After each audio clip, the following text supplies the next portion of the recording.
Good morning and welcome to the Johnson Space Center in Houston, Texas. I'm NASA's Sandra Jones and we're bringing you live coverage from Mission Control Houston of the upcoming return-powered flyby, in which Orion will fly behind the moon and perform a burn utilizing the orbital maneuvering system to send it on a trajectory back towards Earth.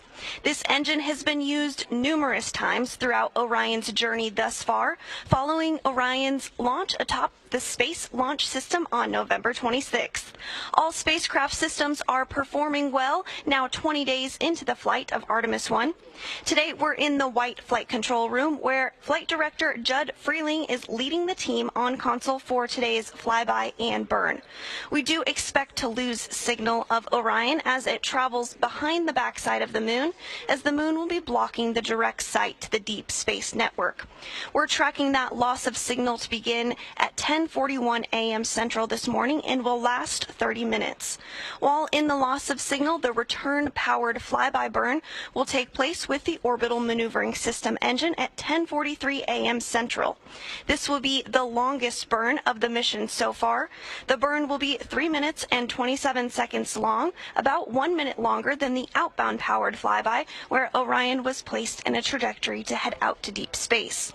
That burn occurred successfully on November 21st, and the outbound powered flyby sent Orion close enough to the lunar surface to leverage the moon's gravitational force and swing the spacecraft once around the moon toward entry into distant retrograde orbit. Following this, Orion remained in the distant retrograde orbit for one long elliptical orbit around the moon, lasting about 6 days.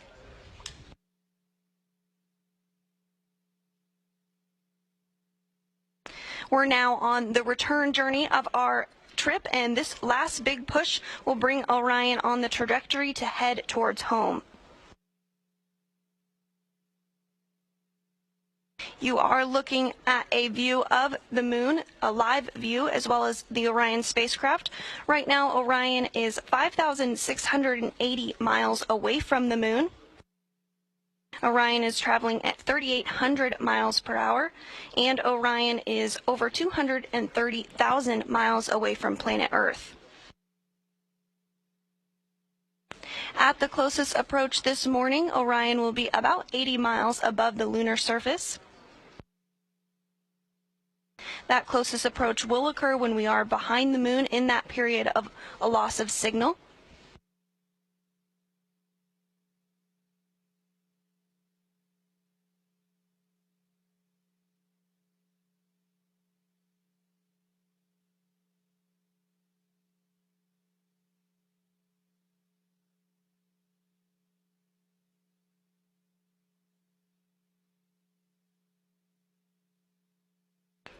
We're about 2 hours and 38 minutes away from today's return-powered flyby burn.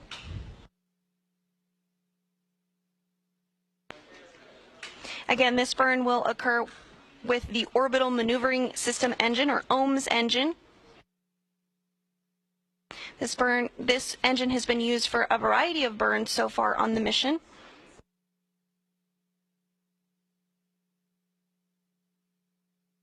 And you're looking at a view here on your screen of the Orion spacecraft. That large engine on the very bottom of the European Service Module is the Orbital Maneuvering System, or OMS engine. This main engine is a repurposed Space Shuttle Orbital Maneuvering System engine that has flown in space many times before. It actually flew on 19 space shuttle flights, beginning with STS-41G in October of 1984 and ending with STS-112 in October of 2002. Now, the OMS engine is not the only engine on board Orion. There's also 8 auxiliary engines, which you see a few of here. Those are also located on the bottom of the service module in 4 sets of 2. Each of these engines can provide about 100 pounds of thrust, and these engines provide steering and can pulse on and off during burns.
Again, this is a live view from the Orion spacecraft. Orion is 5,500 miles away from the moon, but closing in. At closest approach later this morning, Orion will be just 80 miles above the lunar surface. Orion has had quite the journey, now 20 days into this 25-and-a-half-day mission. Notably, during this flight, Orion beat the longest distance ever traveled for a human-rated spacecraft meant to return home. At its furthest point from Earth, Orion was 268,563 miles from our home planet.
The views you're looking at right now of the moon are being gathered with the SAW cameras, or solar array wing camera.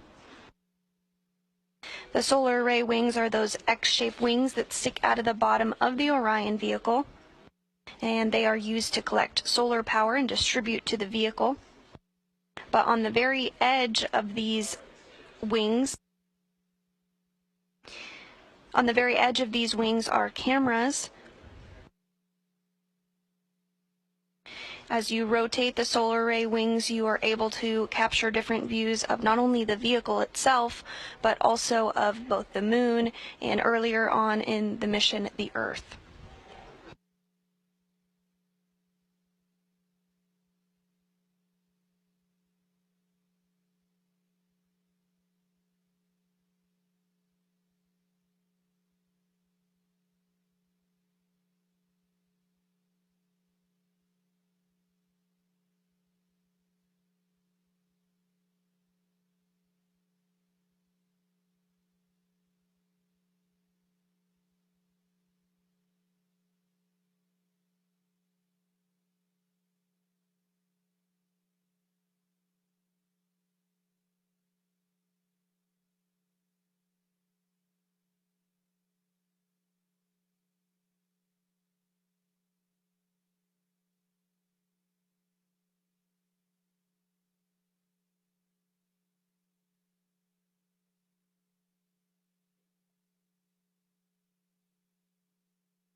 If you're just joining us this morning, we are bringing you live coverage of today's outbound powered flyby burn. This burn will bring Orion in a trajectory to head back home for a splashdown on Sunday, December 11th. We are anticipating that burn to begin at 10:43 a.m. Central Time. But while we look ahead to the return-powered flyby, let's take a look back at some of the highlights from this historic mission so far. First up, we have the Space Launch System launching from Pad 39B at the Kennedy Space Center in Florida with its sights set on the moon. SLS blasted off at 12:47 a.m. Central on November 16th. Here you see the 4 RS-25 engines lighting up the Florida sky. And this video shows SLS and Orion's climb to orbit from the perspective of a camera on the rocket. It was about an 8.5-minute climb to orbit.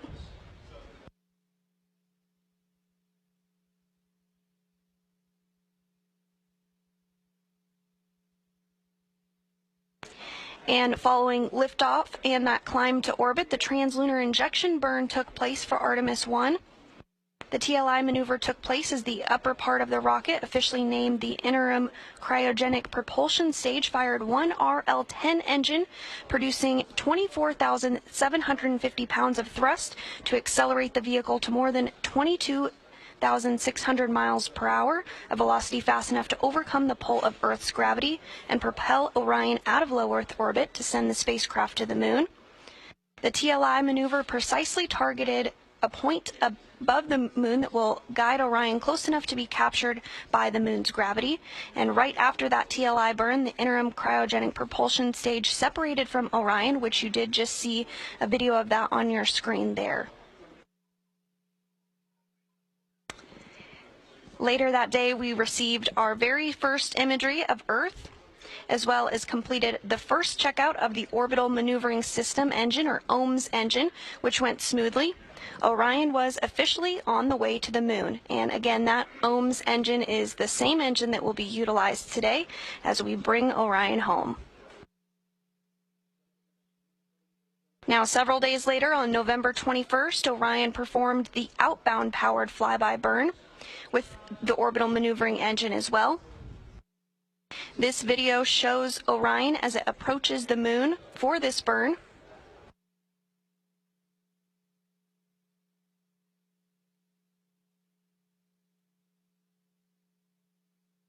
And following that burn, Orion completed its closest approach to the lunar surface, where it was just about 80 miles above the lunar surface.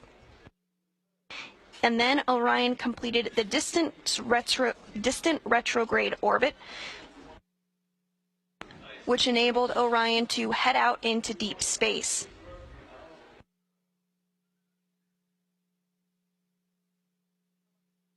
Now, this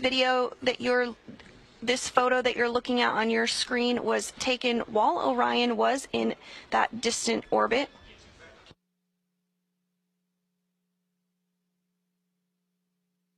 And this was the furthest point that Orion reached during its mission. Orion was 268,563 miles from our home planet when this photo was taken on November 28th. Orion has now traveled further than any spacecraft built for humans meant to return back to planet Earth.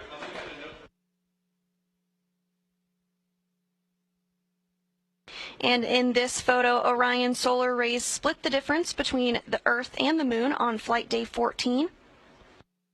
This image was captured by a camera on the tip of one of the spacecraft's 4 solar arrays.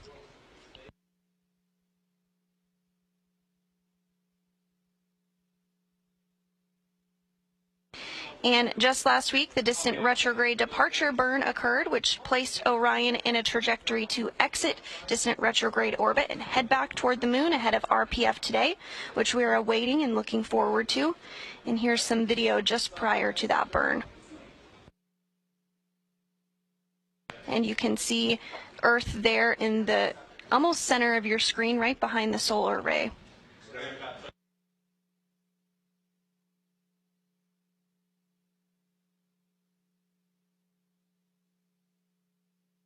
So as you can see, Orion has had an exciting journey so far, but still a few days left in this mission. At this time, Orion is 5,191 miles away from the lunar surface. And we're under 2 hours and 30 minutes away from today's return power flyby burn. Again, this burn is slated to begin at 10:43 a.m. Central and will be a 3-minute 27-second burn.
Again, you're looking at a live view of the moon as it continues to close, as Orion continues to close in.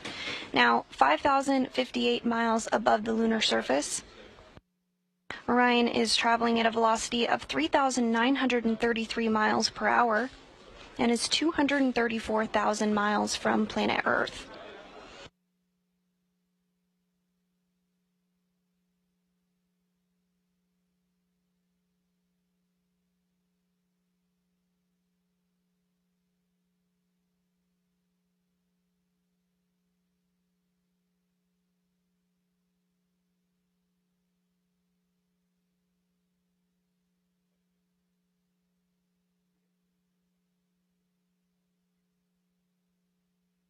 Now, in this image of Earth right now, we actually are able to view several Apollo landing sites rather. Of course, we are a bit too far away to make out any distinct features, but you are looking at the landing sites for Apollo 15, 17, 11, 16, and 14.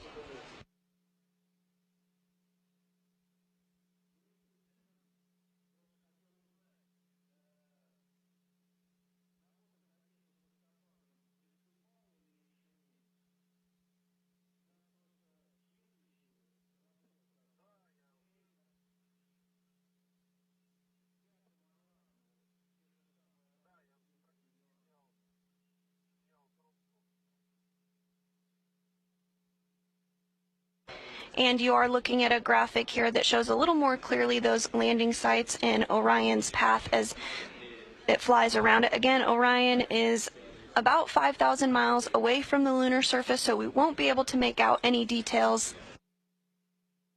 And at its closest approach, Orion will be 80 miles above the lunar surface, still a little too far to make out any of those details.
As we continue to get these great views of the moon, we did mention that NASA Flight Director Rick LeBrode is leading the team here in Mission Control Houston inside the White Flight Control Room during today's burn.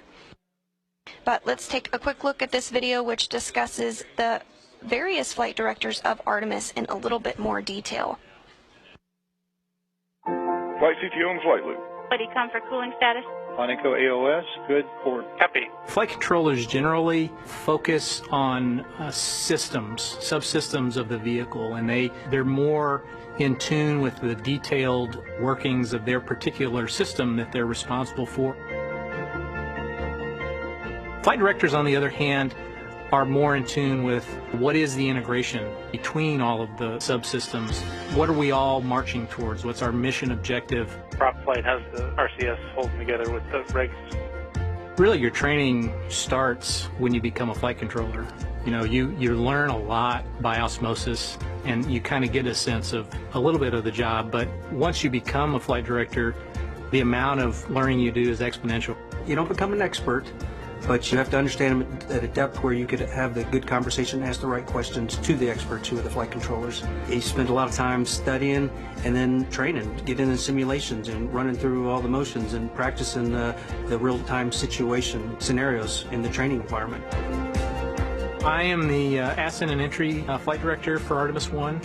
I will take responsibility of the vehicle after it launches. I'll also be the entry flight director, so once we come back to Earth, I'll have a team that will monitor and control the vehicle once it splashes down, and we hand that over to Melissa Jones, who is the NASA Recovery Director. Splashdown. Touchdown verify. Copy. I'm the lead flight director for the mission, really responsible for the overall development of the mission. We work directly with the programs. They provide us the mission priorities, and we build a timeline that's going to accomplish those mission objectives. We're responsible for building our team, getting our team trained and certified. We have a training team that helps us, but we have the overall responsibility for putting together the team that's going to execute the mission. Confirmation of translunar injection burn cutoff. When you go to a place like the Moon or Mars, you really have to be explorers. It pushes the boundaries of civilization. We are having to develop new technology. It's going to have to sustain the astronauts for these very, very long trips. And it just makes sense to test that in going to the Moon, where you're in a similar environment, but you're much closer. In the event of an emergency type scenario, we can bring them safely back home. Station, this is Houston. We've had a lot of experience now in low Earth orbit, over 50, 60 years of experience, and we've learned how to do that pretty well. We've learned what the effects of the body are in low Earth orbit, but there's still things that we need to practice, and we need to be able to understand how you sustain life further and further and further away from our planet.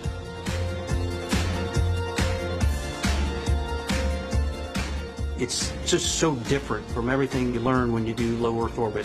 And that's what's making it so much fun. I'm every bit as excited about this mission as I was the first day I walked in the doors of Mission Control.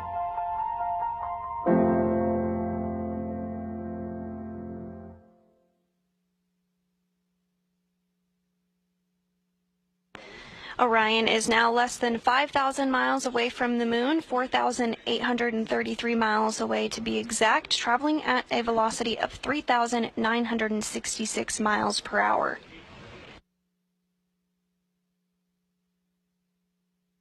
We're 2 hours and 13 minutes away from today's burn. We're still targeting 10:43 a.m. Central for that burn.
Everything continuing to proceed smoothly this morning as we anticipate the return-powered flyby burn in about 2 hours and 11 minutes. This burn will last for 3 minutes and 27 seconds and will change the velocity of the spacecraft by 960 feet per second. And this burn will also place Orion in a trajectory to head back home ahead of a splashdown in the Pacific Ocean on December 11th.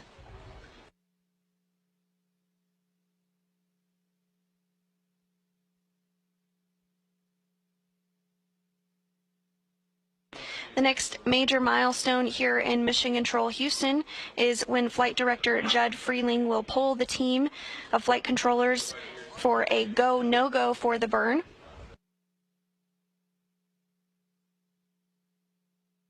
We anticipate that poll about an hour from now.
We're just about an hour away from today's anticipated loss of signal. That LOS is slated to begin at 10:41 a.m. Central. We will not have signal with the Orion spacecraft during this time frame because the moon will be blocking any signal to the Deep Space Network. It's at this point that Orion will complete its closest approach to the lunar surface. That closest approach slated to be at 10:43 a.m. and just seconds later at 10:43 and 23 seconds a.m. Central will be today's return-powered flyby burn, which commits Orion to a journey back home.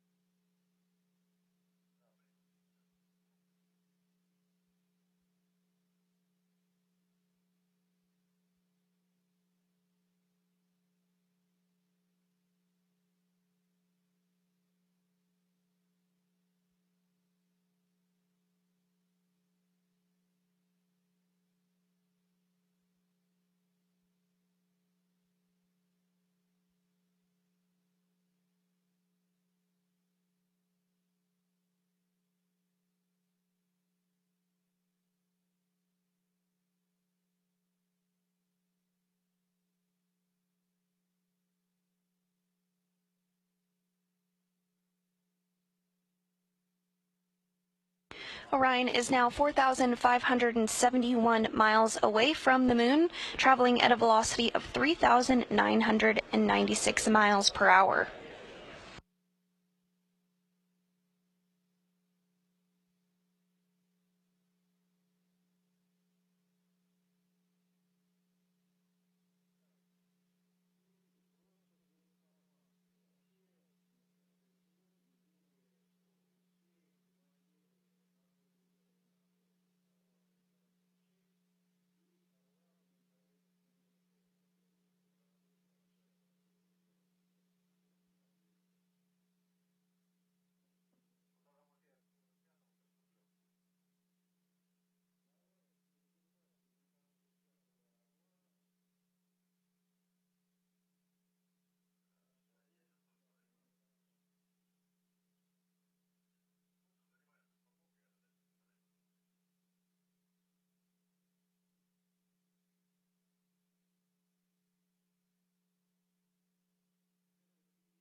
Everything continuing to look good this morning ahead of the return-powered flyby burn. That burn will take place 2 hours and 4 minutes from now and will last 3 minutes and 27 seconds long. The burn will take place with the Orbital Maneuvering System engine, or OMS engine, located on the bottom of the service module of the Orion spacecraft. This engine is capable of having burns that last less than 1 minute to more than 16 minutes in length.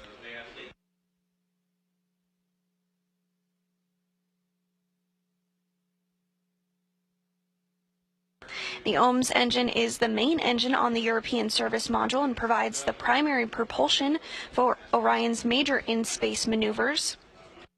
The engine produces 6,000 pounds of thrust and is equipped to steer the spacecraft, and it can also be used in some abort cases to safely return Orion to Earth should that be required.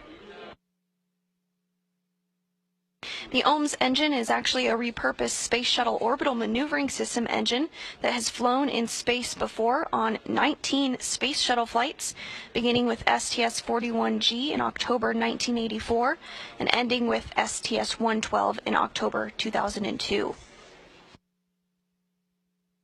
There are also 8 auxiliary engines on Orion. These are also located on the bottom of the service module and can provide trajectory correction.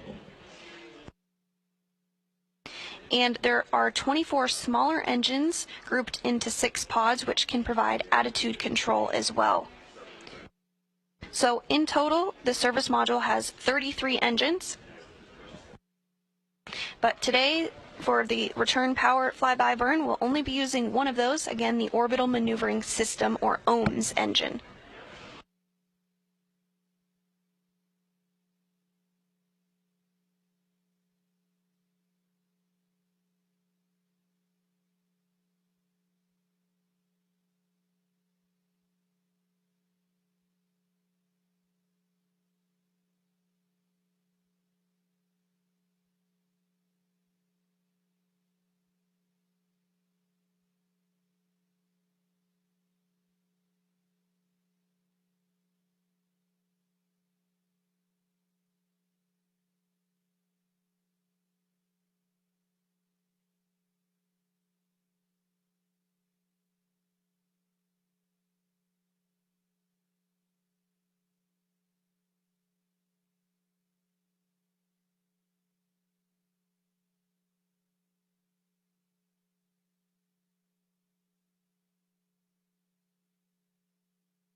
Everything continuing to look good here in Mission Control as Orion closes in on the moon ahead of today's return-powered flyby burn. Before and during the Artemis 1 mission, we asked the public to share your moon-inspired creations with the hashtag NASA MoonSnap. We have received thousands of submissions, but here are just a few of them. This is a mural painted by Nikki Adams. You can clearly see the Space Launch System rocket as well as the Greek goddess Artemis, after which the Artemis missions are named. Artemis is the goddess of the moon and the hunt, and I think you can see her arrows and a deer included in the mural as well. Next up, we have a photo submitted by Jessa Rodriguez. The title is Ben and Sophia Plot Their Course. You can see the inclusion of Snoopy in his flight suit as well. Snoopy is our zero gravity indicator aboard the Orion spacecraft. And the Snoopy inside Orion right now is dressed very similarly to the Snoopy in this photo.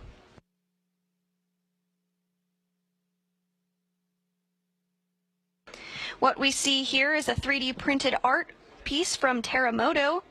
The artist entitled this piece Lunar Specimen 001 and used real data from the Lunar Reconnaissance Orbiter to create this.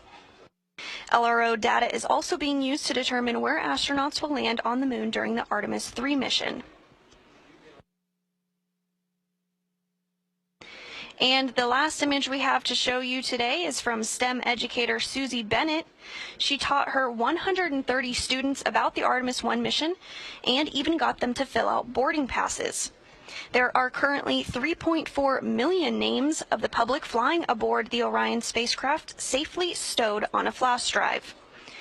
Thank you to everyone who shared your moon-inspired creations with us. If you're interested in participating, just use the hashtag NASA MoonSnap.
We're continuing to get some great imagery of the lunar surface here as Orion is 4,227 miles away from the moon, traveling at a velocity of over 4,000 miles per hour. This imagery is coming from a camera on the Solar Array Wing, or SAW.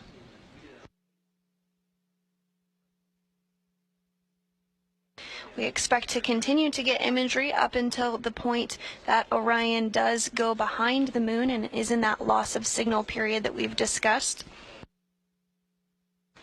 That will be a 30-minute loss of signal period beginning at 10:41 a.m. Central Time this morning.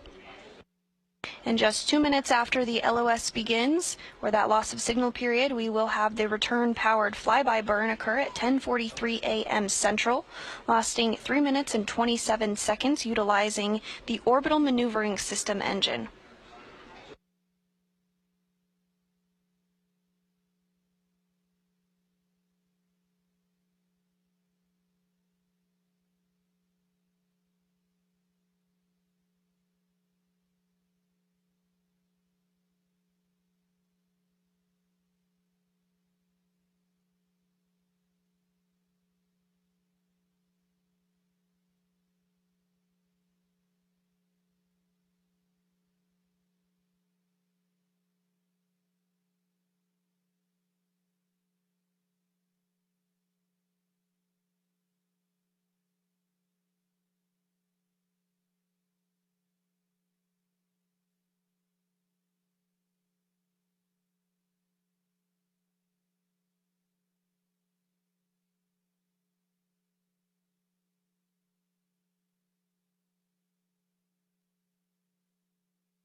This is Mission Control Houston. You're looking at a telemetry-driven animation of Orion as it travels at 4,000 miles per hour, closing in on the moon, now 4,131 miles away. Orion is 234,940 miles away from home. Orion launched on November 16th and is in the 20th day of its 25-and-a-half-day historic test flight mission. Orion is an uncrewed test flight, but is performing critical checkouts of its systems ahead of a crewed test flight as part of Artemis 2. Throughout this mission, Orion has completed several milestones, including flying behind the moon once already as part of the outbound powered flyby. During that, a burn took place, which put Orion in a trajectory to head out to deep space. The distant retrograde orbit burn also occurred, which further propelled Orion into that trajectory. And Orion remained in deep space for about 6 days and broke the distance record during that time frame for the farthest distance from Earth traveled by a human-rated spacecraft meant to return home. Orion, at its furthest point from Earth, was 268,563 miles away. Following that, Orion hung out in deep space for a little longer, and just a few days ago we had the DRD burn, or distant retrograde departure burn. This burn put Orion on a trajectory to head back towards the moon ahead of today's return-powered flyby burn.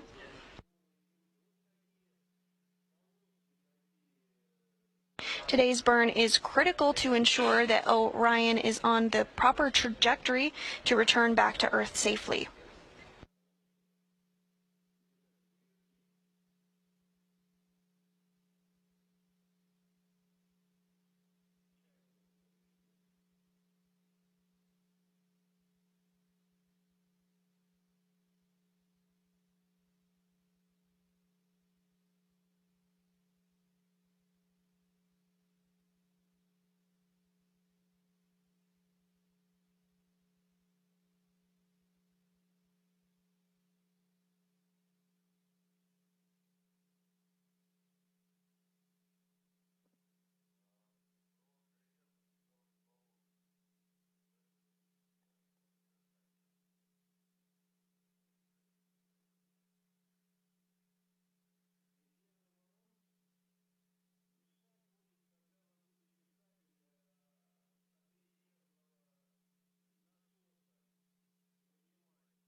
We are now 1 hour and 42 minutes and counting away from today's anticipated loss of signal as Orion flies behind the moon and performs the return-powered flyby burn, which will set us on a trajectory to return back to Earth and splash down in the Pacific Ocean on December 11th. But now, as you can imagine, this moment can certainly be a bit suspenseful as we await Orion to emerge from the backside of the moon and regain communications with the Deep Space Network. So let's hear from one of the INCO flight controllers about how much that is the case in this next clip. During each mission to the moon, we'll have a period of time where the spacecraft goes behind the moon and we lose line of sight with the spacecraft from the DSN stations. That can be quite a nail-biting time. Usually we're executing an important maneuver or a burn during that time, and we have a predicted time when we should reacquire the signal, and so everybody is usually staring at that clock. As soon as the signal comes in-house, there's a sigh of relief, and we check to make sure that the burn executed correctly and that the spacecraft is in good health. So again, we are anticipating that loss of signal to begin an hour and 41 minutes from now. Today's loss of signal will last 30 minutes in length, during which time Orion will complete its closest approach to the moon and just seconds later perform the return-powered flyby burn, which will last 3 minutes and 27 seconds and will change the velocity of the Orion spacecraft by 960 feet per second.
Orion is now less than 4,000 miles away from the lunar surface, 3,780 miles to be exact.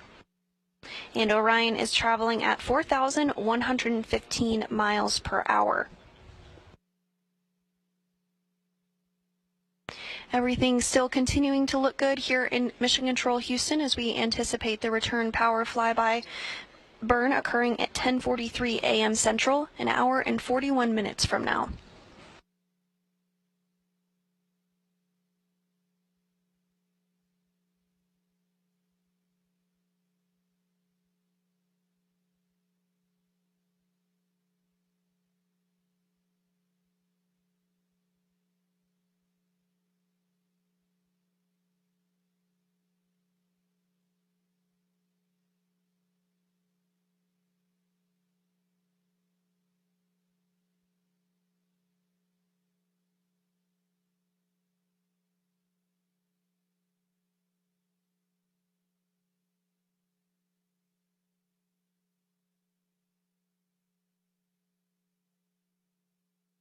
Today's return power flyby will send Orion close enough to the lunar surface to leverage the moon's gravitational force and swing the spacecraft into a trajectory to return back to Earth. During Orion's mission, it surpassed the furthest distance for a human-rated spacecraft meant to return home at over 268,000 miles from Earth at its furthest point.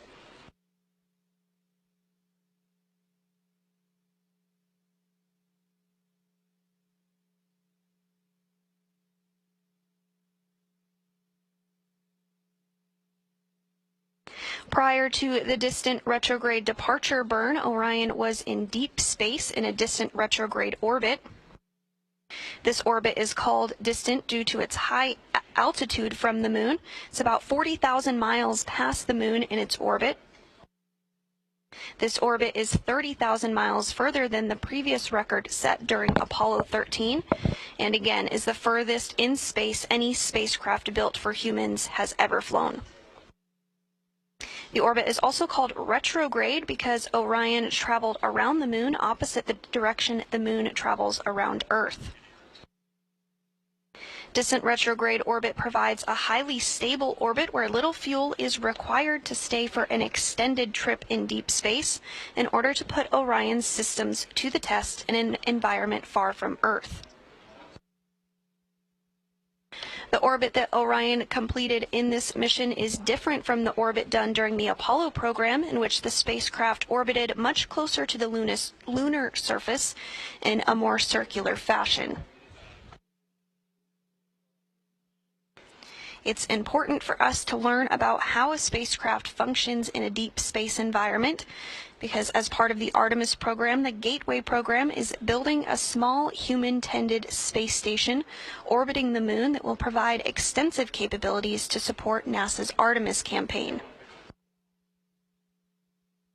Gateway will be built with international and commercial partnerships and will support sustained exploration and research in deep space, and will include docking ports for a variety of visiting spacecraft, as well as space for crew to live and work, and onboard science investigations to study heliophysics, human health, and life sciences, among other areas. Gateway will be humanity's first space station in lunar orbit to support NASA's deep space exploration plans.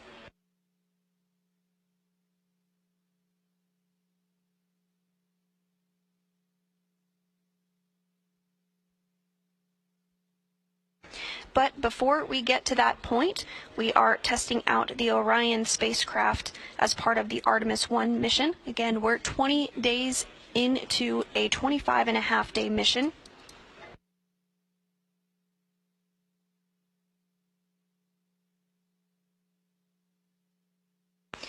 And today's return-powered flyby is the next major milestone in Orion's 25-and-a-half-day mission.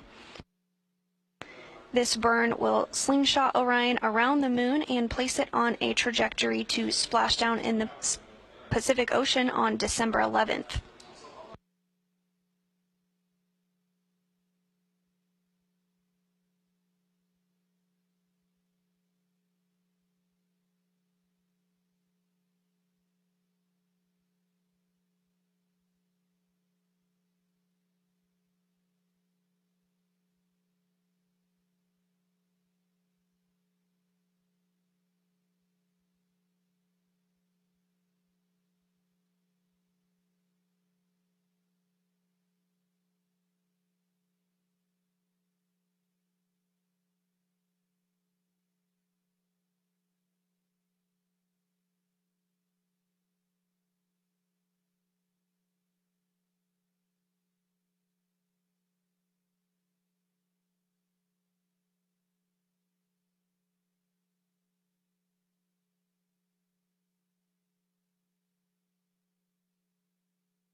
We're now 1 hour and 35 minutes away from today's return-powered flyby burn. Orion is currently traveling at 4,157 miles per hour and is 3,529 miles away from the moon.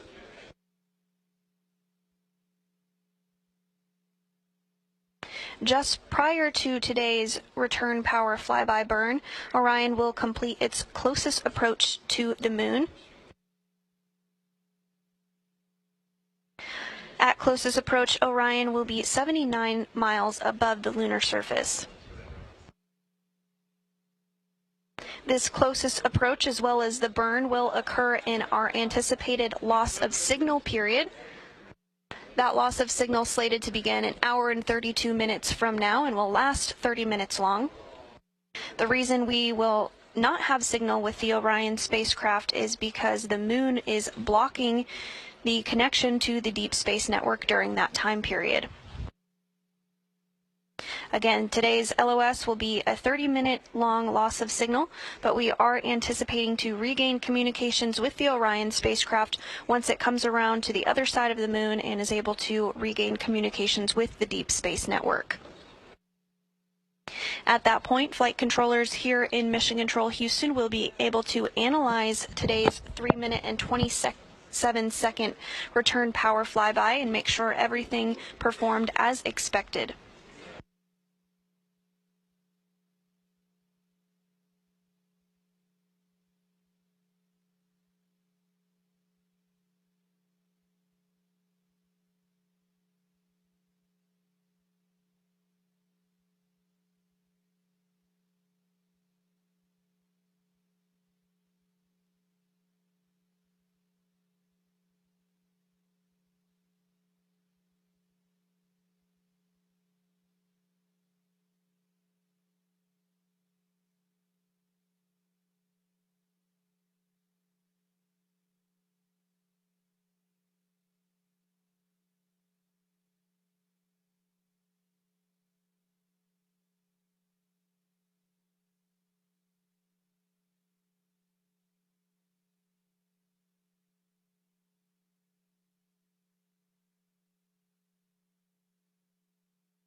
If you're just joining us this morning, we are bringing you live coverage of today's return power flyby of the Orion spacecraft, an uncrewed test flight as part of the Artemis program. Today is flight day 20 for Orion, and there are about 5.5 days left in this test flight mission. Leading up to this event, today, the return-powered flyby, there have been several other key milestones that Orion has reached, so let's take a look back at the past 20 days. First up, we have the Space Launch System launching from Pad 39B at the Kennedy Space Center in Florida with its sights set on the moon. SLS blasted off at 12:47 a.m. Central on November 16th. And here you see those 4 RS-25 engines lighting up the Florida sky. You can also see the orange core stage as well as one of the 2 solid rocket boosters in this view. On the very top of the vehicle is the launch abort system and, of course, the Orion spacecraft, which is now closing in on the moon ahead of today's return-powered flyby burn. Now, in this video, you have a launch from the perspective of a camera located on the Space Launch System rocket. This video shows SLS and Orion's climb to orbit. It was about an 8.5-minute climb to orbit. You can see the rocket soaring over the launch pad.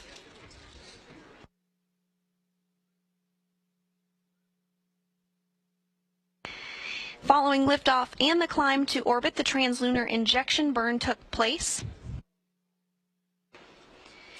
The translunar injection maneuver took place as the upper part of the rocket, officially named the Interim Cryogenic Propulsion Stage, fired one RL-10 engine, producing 24,750 pounds of thrust to accelerate the vehicle to more than 22,600 miles per hour, which is a velocity fast enough to overcome the pull of Earth's gravity and propel Orion out of low Earth orbit to send the spacecraft to the Moon. The translunar injection maneuver precisely targeted a point on the Moon that helped guide Orion close enough to be captured by the Moon's gravity.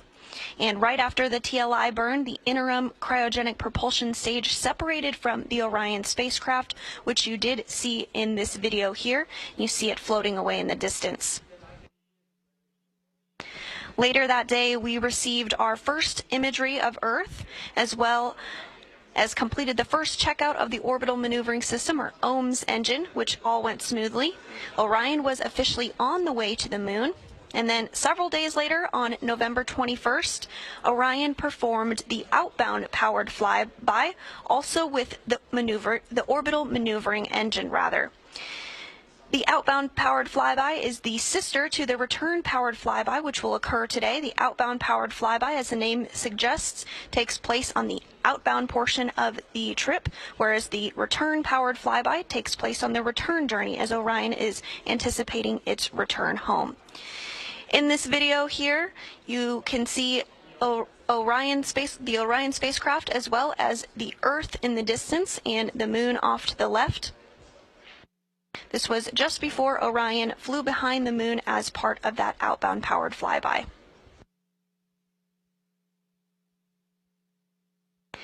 After this, Orion was placed in a deep space trajectory where it completed a distant retrograde orbit.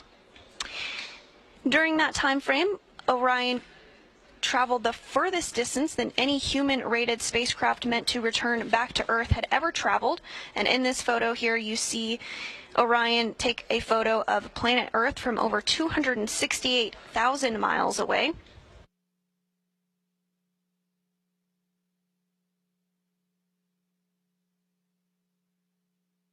And in this photo here, you can see Orion's solar rays split the difference between Earth and the Moon on flight day 14 of the Artemis 1 mission. This imagery was captured by one of the cameras on the tip of one of the solar arrays, the spacecraft's 4 solar arrays.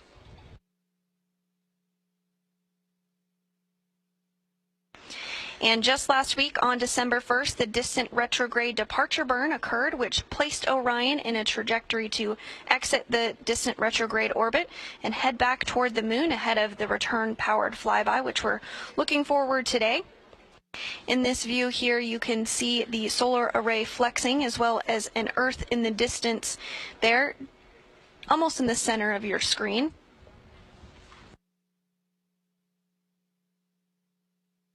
So it's been a busy journey for the Orion spacecraft. Again, we're on flight day 20 of a 25-and-a-half-day test flight mission. Orion is now 3,238 miles away from the lunar surface. And we are just 1 hour and 26 minutes away from today's outbound powered flyby burn, which will last 3 minutes and 27 seconds and place Orion in a trajectory to head back home.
The next major milestone that we are tracking this morning here from Mission Control Houston will take place in about an hour from now, when NASA Flight Director Judd Freeling will pull the team inside Mission Control for a go, no-go for today's burn.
We're continuing to bring you live imagery of the lunar surface from the Orion spacecraft as it continues to close in. Orion is currently 3,091 miles away from the moon, traveling at a velocity of 4,238 miles per hour.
If you're just joining us this morning, we are 1 hour and 18 minutes away from today's outbound powered flyby burn. This burn will be 3 minutes and 27 seconds long and will propel Orion around the moon in anticipation of a splashdown off the coast of California on December 11th. Leading the team here in Mission Control Houston during today's burn is NASA Flight Director Judd Freeling. But Judd is not the only flight director here at the Johnson Space Center in Houston, Texas, that is working the Artemis mission. So let's take a look at a few of the other flight directors. Flight CTO and flight loop. Buddy, comfort cooling status. Conoco AOS, good port. Copy. Flight controllers generally focus on systems, subsystems of the vehicle, and they're more in tune with the detailed workings of their particular system that they're responsible for. Flight directors, on the other hand, are more in tune with what is the integration between all of the subsystems. What are we all marching towards? What's our mission objective? Prop flight has the RCS holding together with the regs. Really, your training starts when you become a flight controller.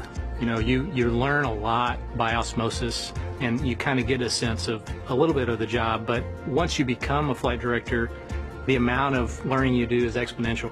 You don't become an expert, but you have to understand them at a depth where you could have the good conversation, ask the right questions to the experts who are the flight controllers. You spend a lot of time studying and then training, getting in simulations and running through all the motions and practicing the real-time situation scenarios in the training environment. I am the ascent and entry flight director for Artemis 1.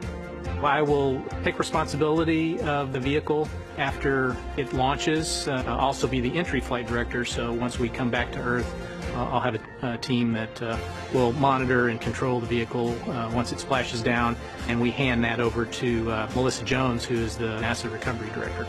Splashdown. Touchdown verify. Copy. I'm the lead flight director for the mission, really responsible for the overall development of the mission. We work directly with the programs. They provide us the mission priorities, and we build a timeline that's going to accomplish those mission objectives. We're responsible for building our team, getting our team trained and certified. We have a training team that helps us, but we have the overall responsibility for putting together the team that's going to execute the mission. Confirmation of translunar injection burn cutoff. When you go to a place like the moon or Mars, you really have to be explorers. It pushes the boundaries of civilization.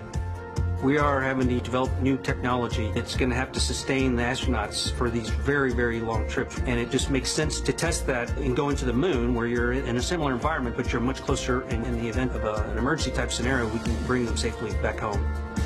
Station, this is Houston. We've had a lot of experience now in low Earth orbit, you know, over 50, 60 years of experience, and we've learned how to do that pretty well. We've learned what the effects of the body are in low Earth orbit, but there's still things that we need to practice, and we need to be able to understand how you sustain life further and further and further away from our planet.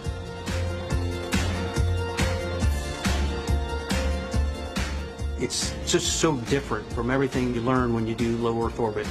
And that's what's making it so much fun. I'm every bit as excited about this mission as I was the first day I walked in the doors of Mission Control.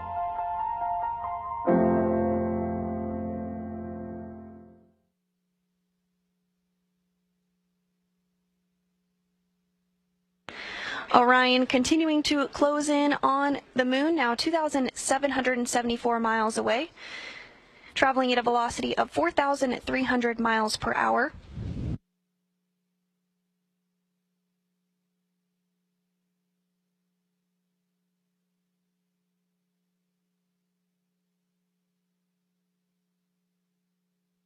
And you are looking at a view of the bottom of the European space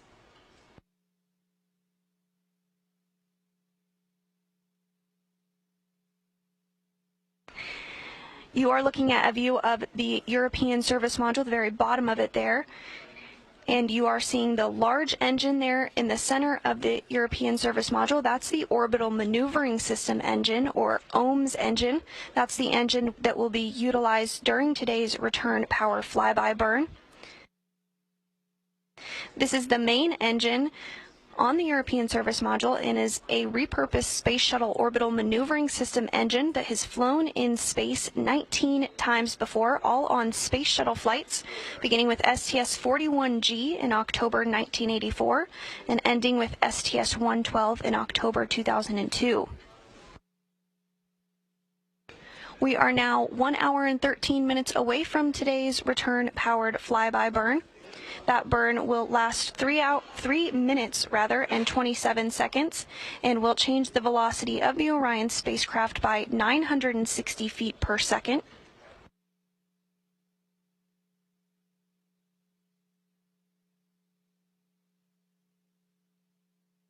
You're also getting a great view of the 8 auxiliary engines on Orion.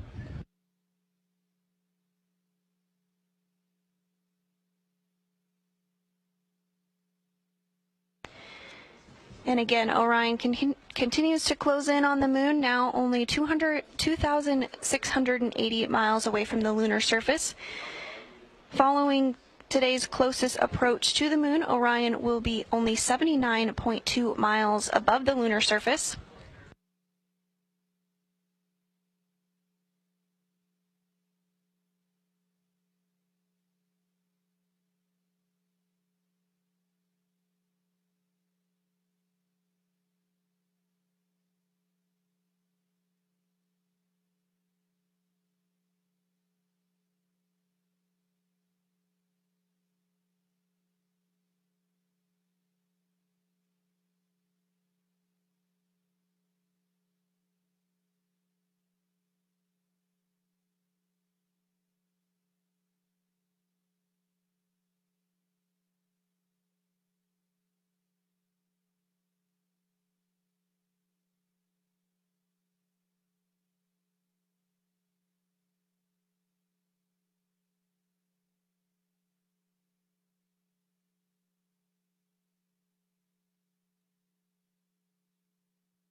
We're now 1 hour and 8 minutes away from today's return-powered flyby burn. Everything continuing to move smoothly here in Mission Control Houston.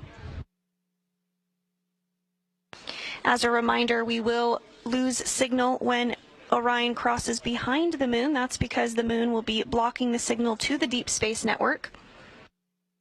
We are anticipating that loss of signal 1 hour and 5 minutes from now. That will be a 30-minute loss of signal. During this loss of signal period is when Orion will complete the return-powered flyby burn, that 3-minute and 27-second burn that will send Orion on a trajectory to head back home ahead of a splashdown in the Pacific Ocean on December 11th.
And if you are just joining us this morning, we are bringing you live coverage of today's return-powered flyby burn here in Mission Control Houston.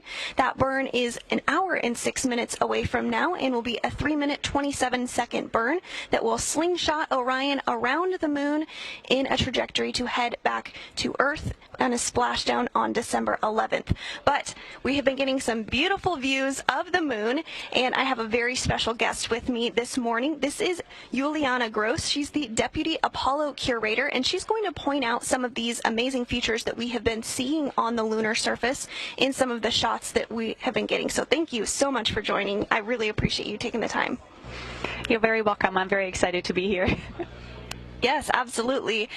So can you talk a little bit about some of the features that we are seeing on the lunar surface here? Yeah, absolutely.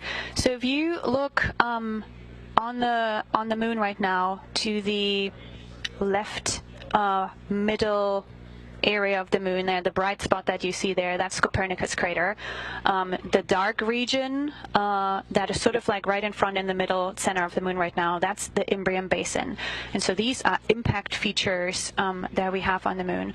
So when the moon formed throughout its history, over its 4.5 billion years, has been bombarded by meteorites and asteroids. And for the Imbrium, that's the darker round area that you can see there, what happened is it's a massive crater, and so we call these a basin, and melt from the interior of the moon came up through cracks and then filled that basin crater. And you can imagine that as a big lava lake, and then it cooled to form basalt. The same thing happens at the moment on Earth. Hawaii is erupting, and that brings up basalt from the interior of Earth. So these basalt samples, when we analyze them and we look at these, we can learn something about the interior of the moon. I see that we lost our actual live view, but in this beautiful view that we can see here, you can really nicely see Copernicus right in the center, and that's brighter because it excavates crustal material, which is white or bright, compared to the mare, which are basalt, which is dark. Oh, there we are back. So Copernicus is now in the lower right corner of that image. That's a fairly young crater, and that's why it still appears fairly bright, because over time, when the sun interacts with lunar rocks, it darkens over time. So we call that space weathering. Yeah. And so we are flying fairly close to some of the Apollo landing sites now. We're a little too high above. We're about 2,000 miles away from the moon still to make out any features. But can you talk about a little bit about what the Apollo program studied in those landing zones, and maybe touch on how Artemis is going to be different, because we're going to be landing in an entirely different spot, right? Yeah, absolutely. Apollo wasn't so much about science. It was more about like, hey, we're actually going to the moon and we can do it, and like the technology to show that we can do it. Apollo 14 and 12 sort of landed near Copernicus, like south of where Copernicus crater is right now that I pointed out in that region. And so Apollo 14 landed there in 1971, right above the Framora region, which is kind of like south of Copernicus, and it's right at the edge of that big Imbrium basin that I talked about. They brought back a lot of rocks. They were interested in the rocks that were excavated from Imbrium. So that's a lot of impact melt, as we call them, or breccias. And every time a rock gets exposed to like heat and pressure and started to remelt in like an impact event like that, it resets the internal clock. So when rocks form, they record the condition from which they formed, including the age, like the time when they formed. But every time there's an impact event and it gets remelted, that internal clock resets. Now we can take these rocks and then measure the ages of them. And so every time the clock got reset, we now have the age of that impact event. And so we want to know when Imbrium formed, because it's such a big event that happened on the moon, that we can put everything else in relative age to each other. So that why that mission was important. Apollo 12 landed in the Oceanus Procellarum region, which is sort of to the lower left and then going up. It's kind of like where that shaded, like where you kind of stop seeing the moon, you know, the boundary of the shade and the sunlight lit area. The little bright spot that comes up on the, what is that, lower left third of the moon, that is Aristarchus crater. So that's a super bright crater in that Procellarum region, which we're now seeing more and more of. So that's sort of the area where Apollo 12 landed. That landing was to sort of show that we can do a pinpoint landing. So they landed 200 meters away from the Surveyor 3 lander, and they actually brought a piece from Surveyor 3 back to Earth to like really show. And that then paved the way for future missions to like really like, hey, we can do a pinpoint landing. So we can go to like a more difficult terrain where we can land, where it's more ruggedy. And so that's where we went there. And so now you can see even more of the Procellarum region. Most of that is dark gray, as you can see, and so these are the basalts, and that mission brought back a lot of these basaltic materials. And then we can look at the ages, and it turns out that those basalts were very different, and they were younger than the Apollo 11 mission, than the rocks that they brought back, the basalts that they brought back. Now, Artemis is going to be super exciting because we're going to a very different region. So if you look at the surface here, and you can see that's mostly dark gray, so it's mostly basalts. You can see in the upper part of the moon that's still bright. That's what we call the highland crust. So that's the very old crust. So when the moon formed, there was a giant impact between two protoplanets. It collided, created a lot of heat, everything melted. The center part formed and became Earth. And then the debris cloud that surrounded it coalesced and then became the moon. So once upon a time, the moon was covered in a global magma ocean. So it was fully molten, right? And if you have a global magma ocean, you start crystallizing things. So now when you crystallize stuff that is denser than the melt, that sinks, right? And if you crystallize things that are less dense than the melt, that starts to float, like ice is floating on water, right? And so now we have these crystals crystallizing these minerals, and they are less dense, so they float to the surface and they build the crust. These crystals are called plagioclase. They're white. And so your crust that then forms on the moon is white. And that's why the moon looks so bright when you look at this image or in the night sky, because that's the old crust of, you know, the oldest rocks we have, and they're white in color. And so that's why this is so bright. Now the near side, so the side that we see right now, we see these dark patches, which then are the younger basalts that came to the surface once you start impacting it, and you take stuff away, you made these big basins, and then the interior remelts, and that melt comes up to form to fill these craters. That's very special. So it turns out that this Procalarium region where Imbrium sits in, where Apollo 12 landed, where Apollo 14 landed, all these rocks that were brought back, they have a weird component that we call creep. And it's spelled K-R-E-E-P, and stands for potassium, rare earth elements, and phosphor. That entire Mars regions that you can see here is also has iron in it, lots of iron and lots of titanium, but the rest of the moon doesn't really have that. And so geologically speaking, all the Apollo rocks are really, really cool because they're very special, right? So if I would give you 6 missions and you land them on Earth and you land them all in Yellowstone National Park, and you collect all your rocks, right, you get, geologically speaking, really interesting rocks, but they're not representative for the United States or the rest of the world, right? So same happens with Apollo. Really cool rocks, geologically speaking, very interesting, lots of basalts, right? They all have this weird creep component, so they're all creepy. But the rest of the moon is very different, so they're not representative. Now with Artemis, we're going to go to the South Polar region. So that region is more representative compared to Apollo. We don't really expect a lot of basalts there, so that's more like highland region. The South Polar region also has the largest impact basin that we have on the moon, and also the oldest. So if we can bring back rocks from there, we can hopefully date that really, really old impact region, and then get a better idea of when things happened on the moon and establish a timeline. Now we also know that the polar regions are really, really cold. And so ices or volatiles and gases on the moon, they freeze out in the polar region. So when we go there and collect rocks, we can also bring back these frozen samples and then learn something about where the water is coming from, whether it's moon or, you know, there was lots of asteroids and comets that impacted the moon, and then so we can also learn about something about the water that was delivered to the Earth-Moon system, which most likely also ended up on Earth. And so we can learn something about our own history and how the moon formed and evolved over time better than we can with Apollo. We're missing a lot of rocks and processes with Apollo, and hopefully we can fill these gaps with Artemis. You are a wealth of knowledge. Thank you so much for sharing all of that information. Now, as we continue to get closer and closer to the lunar surface, of course, these features are going to become more and more clear. Orion is now 2,000 miles away from the moon, but at closest approach today, it will be just about 80 miles above the lunar surface. So before you go for the day, it looks like we are starting to get some better views of that area that you were discussing before. Is there any other items or areas that have come into view since we've been chit-chatting that you think would be helpful to point out? Yeah, so we see Kepler crater, which is sort of to the left and lower left of Copernicus, what I just pointed out. So it's this like grayish area with the little dot in the center.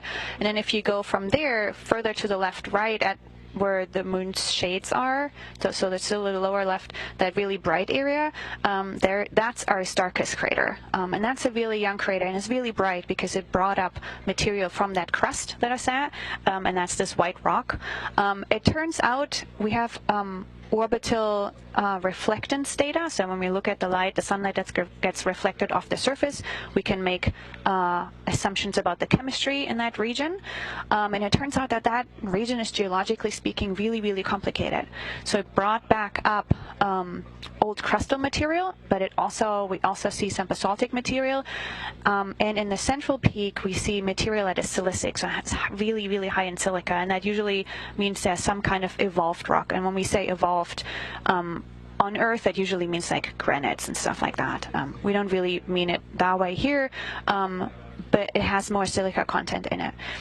When I say central peak, so what happens when you have a big impact into the crust rebounds and brings a central part comes up. If you think about it, throwing a rock into water, right, it makes a splash, and then the water rebounds and brings a kind of like a central thing up and then plops back down. So if you would freeze that water, it would stand up in the center.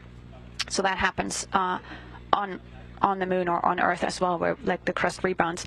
And so the central peak is the area that is the deepest material that got brought back to the surface. So that is of importance and special interest to scientists, because now we have another window into the interior of the moon to study these things. And it turns out, specifically for that little bright crater there, it's super complicated, and then we're still trying to figure out what we are seeing.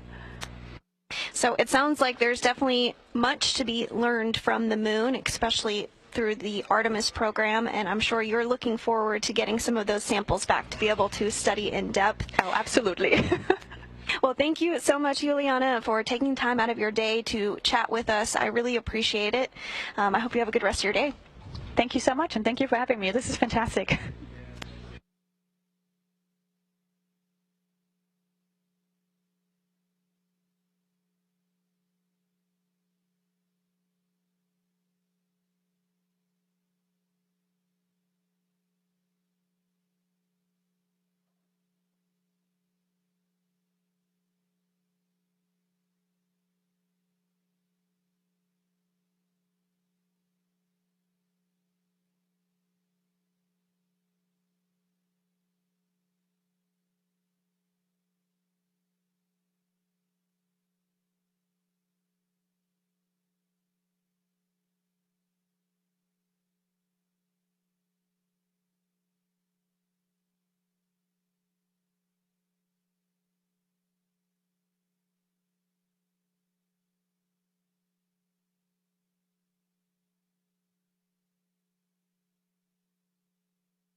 We're now 50 minutes away from today's return-powered flyby burn.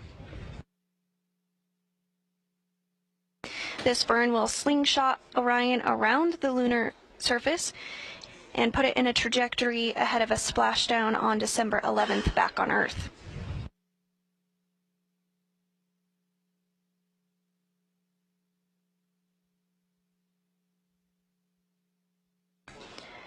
This burn will be a 3-minute and 27-second long burn and will be the longest burn of the mission utilizing the Orbital Maneuvering System, or OMS engine. You are getting a view of the OMS engine on your screen. It's in the very top left, the largest engine on your screen.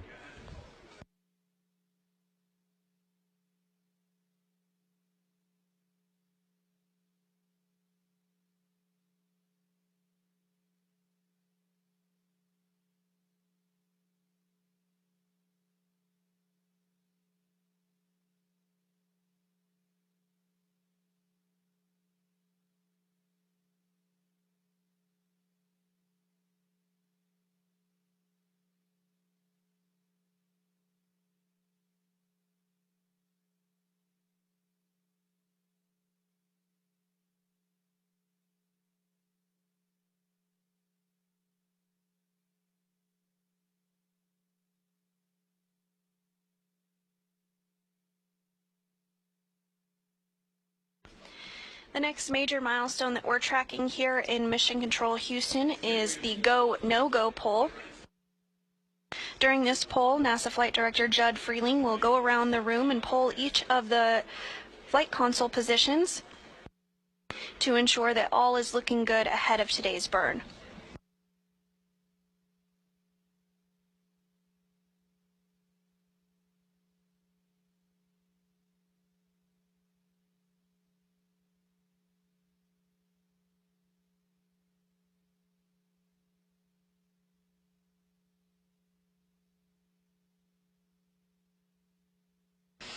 Orion is now less than 2,000 miles away from the moon, 1,756 miles, moving at a velocity of 4,563 miles per hour. At this time, Orion is over 237,000 miles away from Earth.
And if you're just joining us, Orion is now 1,550 miles away from the moon. We are anticipating today's return-powered flyby burn to begin 43 minutes from now.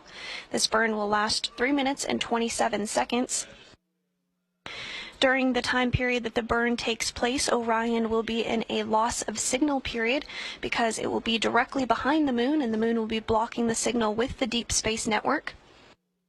Today's loss of signal will last for 30 minutes.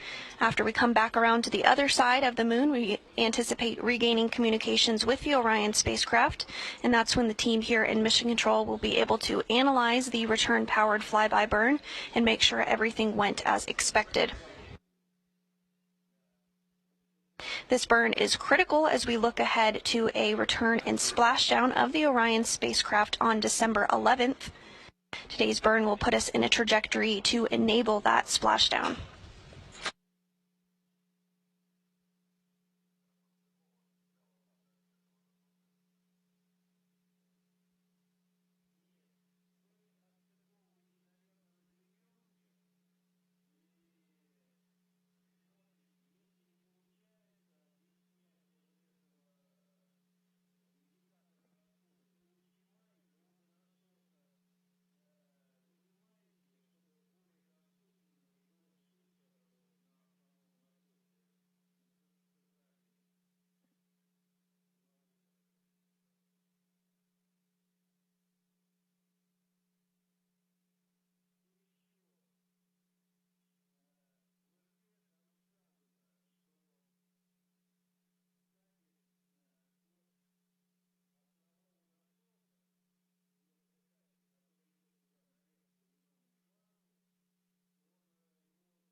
And on your screen right now, you are seeing some movement here. This is taking place as the solar array wings get into the right configuration ahead of today's burn.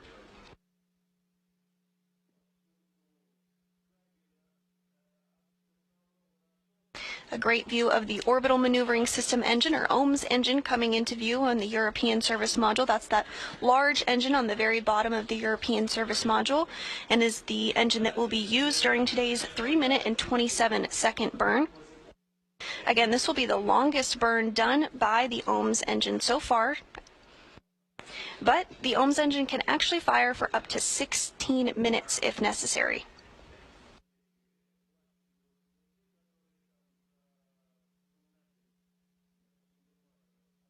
You're also getting a view of the 8 auxiliary engines on Orion.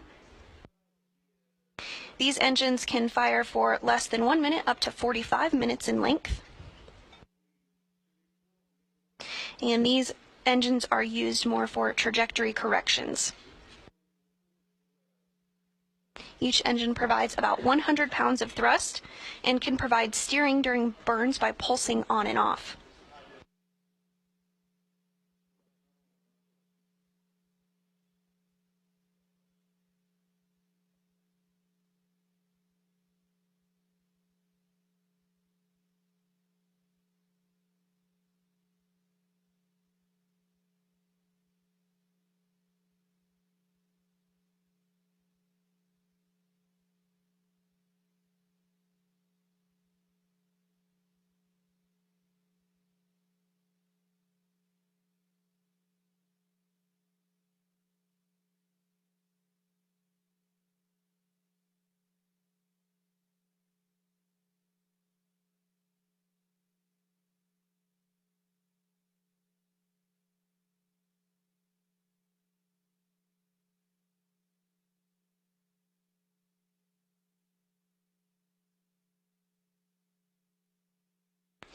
Orion continuing to get in the proper orientation ahead of today's burn.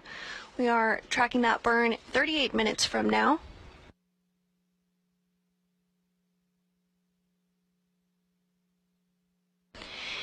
And again, during that burn, we will lose signal with the Orion spacecraft. The loss of signal will be 36 minutes from now.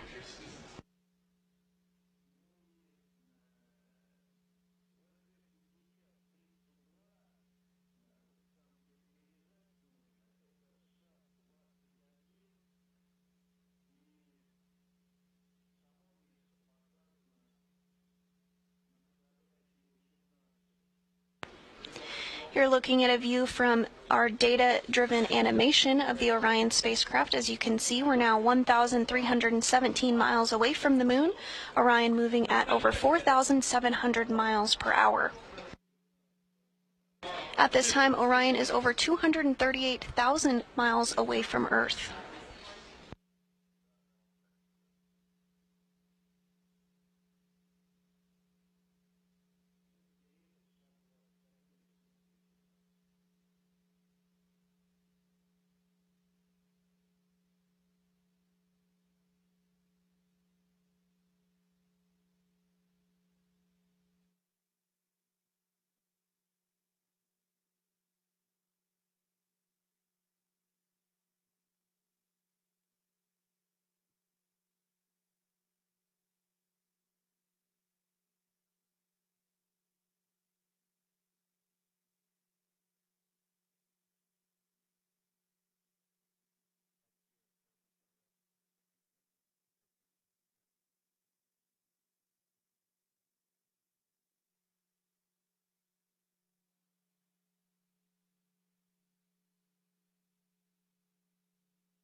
Everything continuing to move smoothly this morning as we anticipate the return powered flyby burn 36 minutes from now.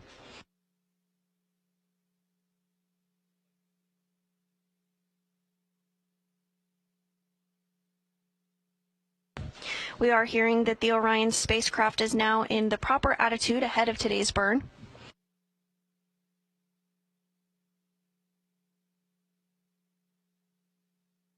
From this view, you can see that orbital maneuvering system engine on the left of your screen, that large engine on the European service module. That's the engine that will be utilized during today's burn. You also see two of the auxiliary engines, as well as two of the solar arrays. On the tip of the solar arrays, on the wings of the solar arrays, are the SAW, or solar array wing cameras. Those are the cameras which are capturing the imagery that you see right now on your screen.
Orion continuing to close in on the moon, now 1,100 miles above the surface of the moon.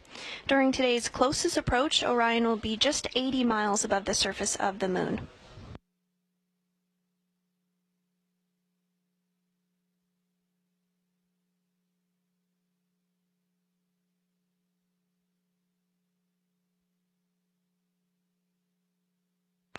Here in just a couple of minutes, we do expect NASA Flight Director Judd Freeling to give a go, no-go poll for today's return-powered flyby burn. If the team polls go, then we are anticipating the burn to begin at 10:43 a.m. Central and last 3 minutes and 27 seconds. This burn will slingshot us around the moon and get Orion into a trajectory to return back to Earth and splash down off the coast of California.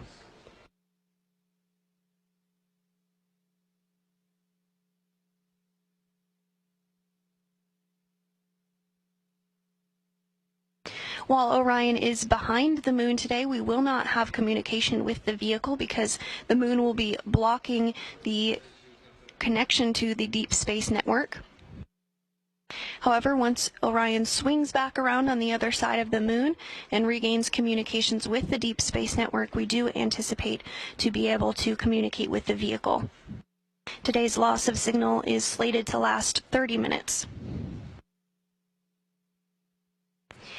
And at this time period, we are now 1 hour away from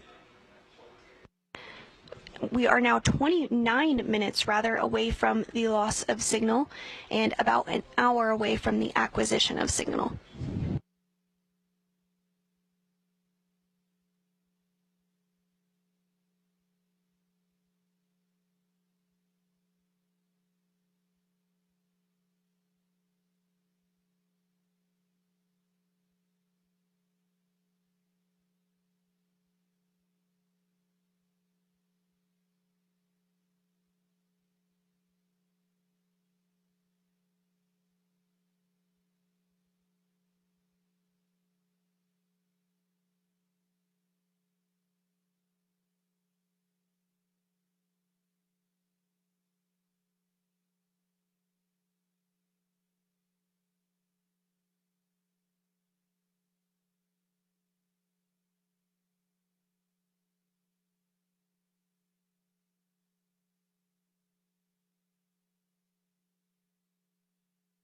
If you're just joining us this morning, we are bringing you live coverage of today's return-powered flyby of the Orion spacecraft, which is now 20 days into its 25.5-day test flight.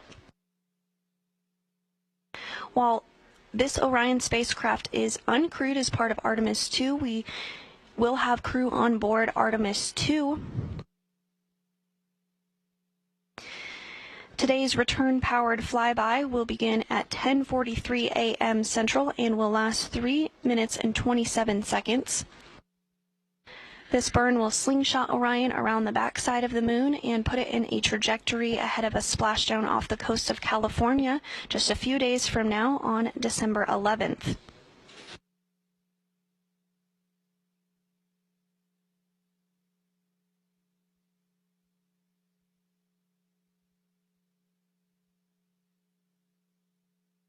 During Orion's mission, it broke the record for longest distance traveled away from Earth for a human-rated spacecraft meant to return back to Earth.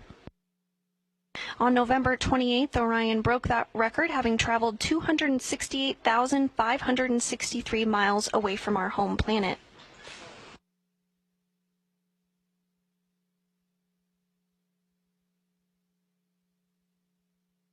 During this time period, Orion was in the distant retrograde orbit.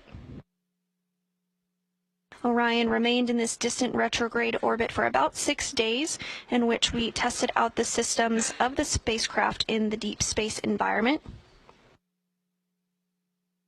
Last week, the distant retrograde departure burn took place, which brought Orion back towards the moon, which we are now less than 1,000 miles away from. The DRD burn set us up for today's return-powered flyby burn. And this burn again sets us up for splashdown just a few days from now.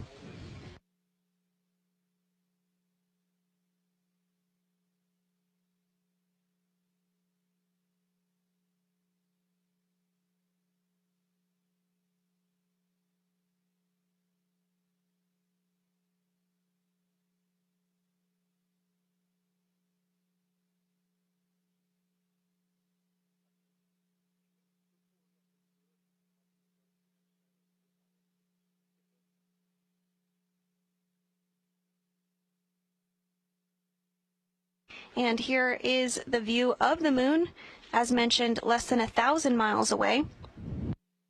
Still a little ways to go to get to our closest approach of the day, at which point Orion will be just 80 miles above the lunar surface.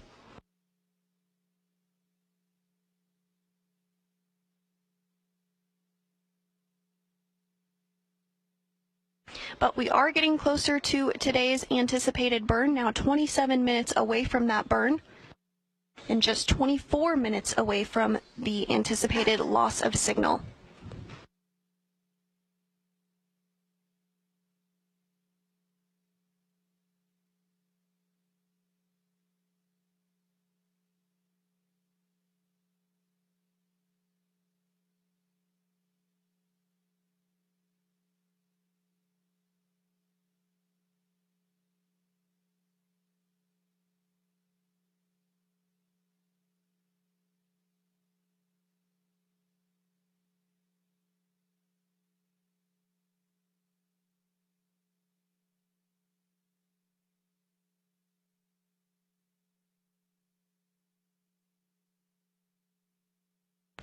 Orion continuing to pick up speed as it closes in on the lunar surface, now traveling at 4,852 miles per hour, and now just 846 miles away from the moon.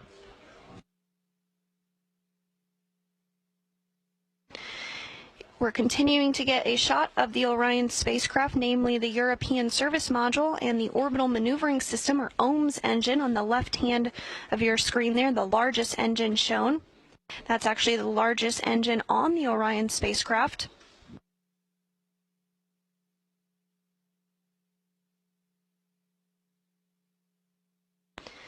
The OMS engine is a repurposed Space Shuttle Orbital Maneuvering System engine that has flown on 19 Space Shuttle flights. The first flight was STS-41G in October 1984, and the last was STS-112 in October 2002.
And the go, no-go poll for the return-powered flyby is now underway.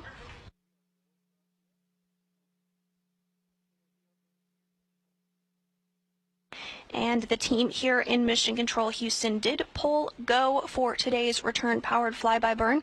That burn will take place 23 minutes from now.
And with the go from the team here in Mission Control Houston for the return powered flyby burn, we're now just counting down the minutes until the start of that burn. Again, 22 minutes away from today's burn. This burn will last 3 minutes and 27 seconds.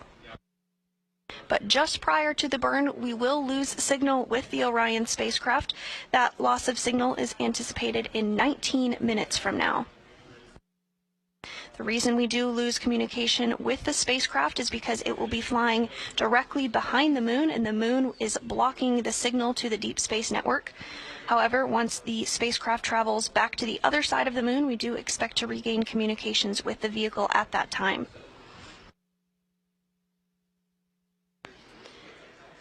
Orion is now only 687 miles away from the moon. At closest approach today, Orion will be just 80 miles above the lunar surface.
Now just 20 minutes away from today's return-powered flyby. This burn will commit Orion to a trajectory to head back to planet Earth after its 20-day mission so far. By the time Orion splashes down in the Pacific Ocean, it will have been in space for 25.5 days.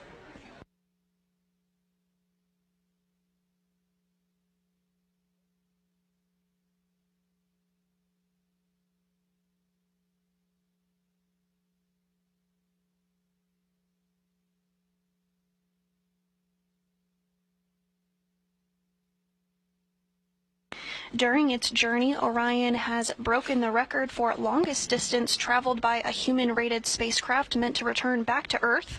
On November 28th, Orion was 268,563 miles away from planet Earth. Right now, Orion is 239,364 miles away from Earth, but only 570 miles away from the Moon. At our closest approach today, Orion will be just 80 miles above the surface.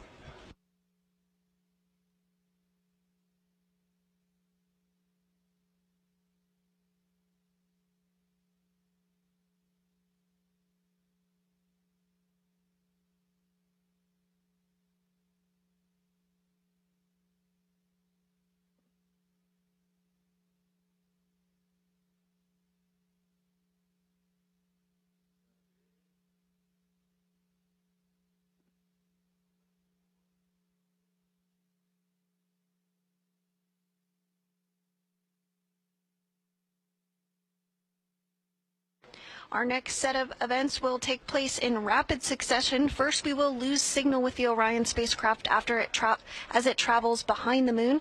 That loss of signal will be just 15 minutes from now. Then 3 minutes after we lose signal with Orion, the return-powered flyby burn, or RPF, will take place. This burn will last 3 minutes and 27 seconds and will be completed with the Orbital Maneuvering System, or OMS engine, which you see there on your screen to the left on the European Service Module. It's the largest engine on Orion. And today's 3 minute and 27 second burn will be the longest burn that the OMS engine will have completed on the mission so far.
And we're continuing to get some great views of the lunar surface as we fly just 500 miles overhead.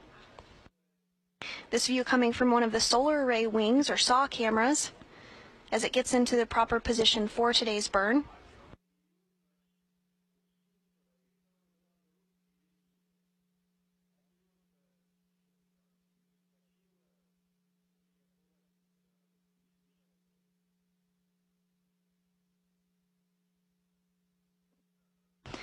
Coincidentally, 8 years ago to the day was the launch of the Exploration Flight Test 1, or EFT-1. This was the first test flight of the crew module portion of the Orion multipurpose crew vehicle. This was an uncrewed test flight that orbited the Earth 2 times before splashing down. Now, 8 years later, Orion is about to fly behind the moon.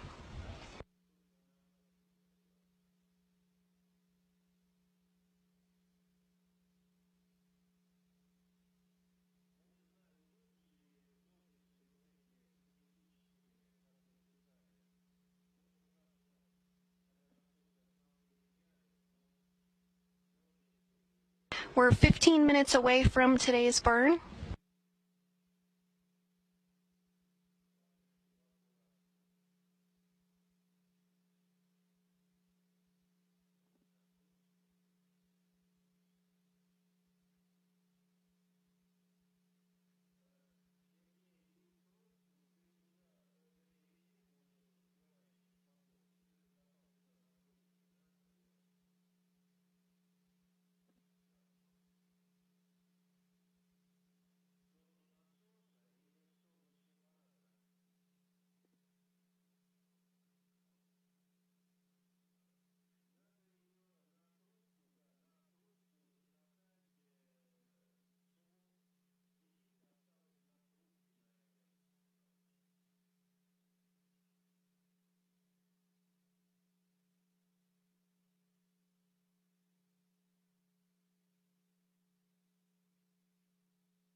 We're now 13 minutes away from today's return-powered flyby burn. Orion is 365 miles above the lunar surface, traveling at a speed of 4,963 miles per hour. Just 10 minutes from now, we do anticipate losing signal with Orion as it begins its trip around the backside of the moon.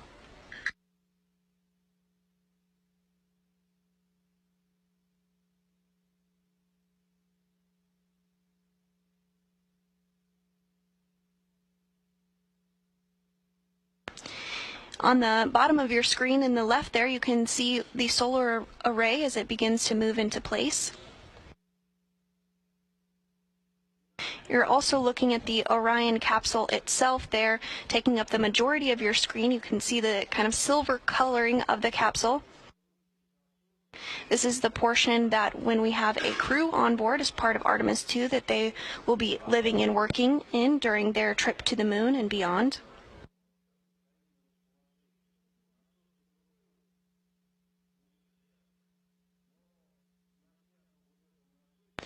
And in the top left of your screen there, you can see the moon as Orion glides over it, again 335 miles above the surface. But at the closest approach during today's return-powered flyby burn, Orion will be just 80 miles above the lunar surface.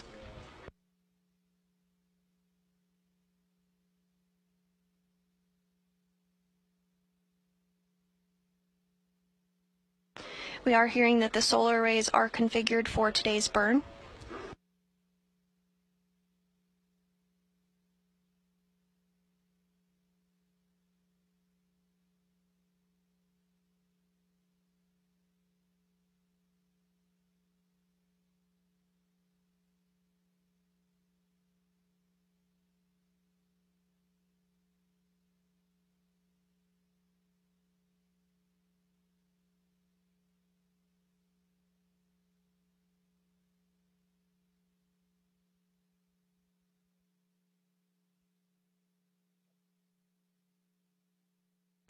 Orion is now moving to the proper burn attitude. We're now 10 minutes and 30 seconds away from the start of today's 3-minute and 27-second burn. And we expect to lose signal with Orion in 8 minutes.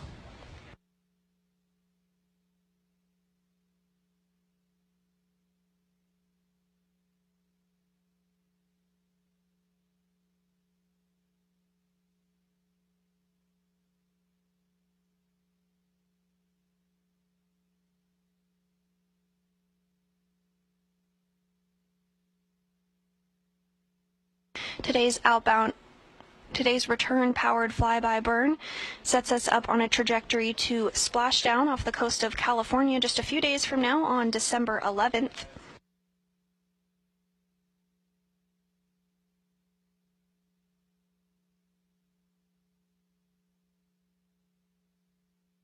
And you were seeing some thruster firings there as Orion maneuvers to the proper attitude for today's burn.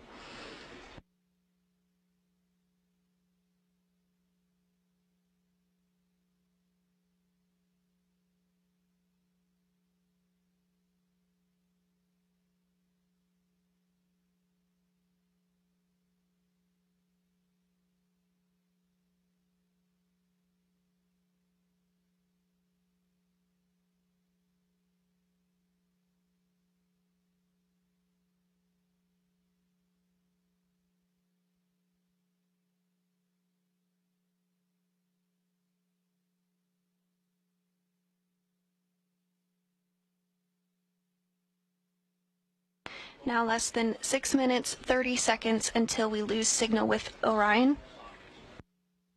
The burn will start in 8 minutes and 40 seconds.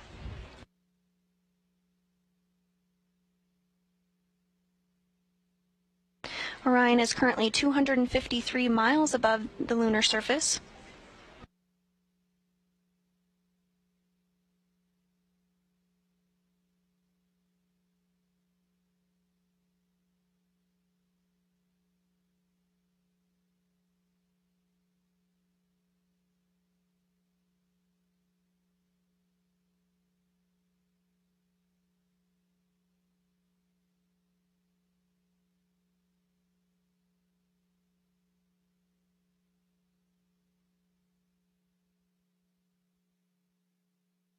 Today's 3-minute and 27-second burn will take place with the Orbital Maneuvering System, or OMS engine. That's the largest engine on the European Service Module. Today's burn will change the velocity of the spacecraft by 960 feet per second during its 3-minute, 27-second burn. Closing in on 5 minutes away from our anticipated loss of signal with Orion.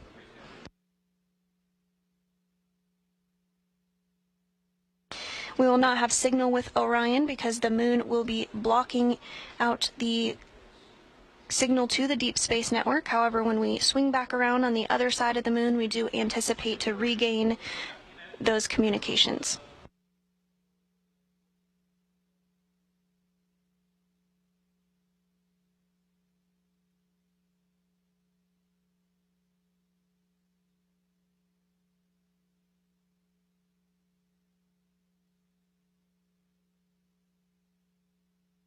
And we are hearing that Orion is in the proper burn attitude. 6 minutes and 40 seconds away from the start of today's 3-minute 27-second burn. Just 4 minutes until today's loss of signal.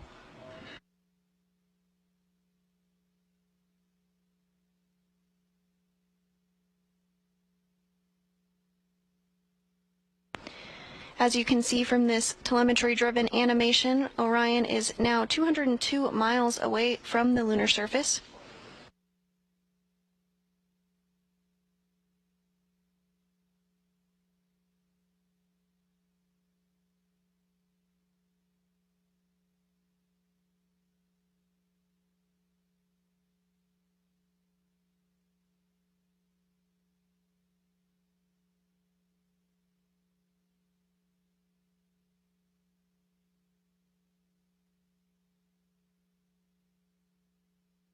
And you're looking at a live view inside the White Flight Control Room here at the Johnson Space Center in Houston, Texas.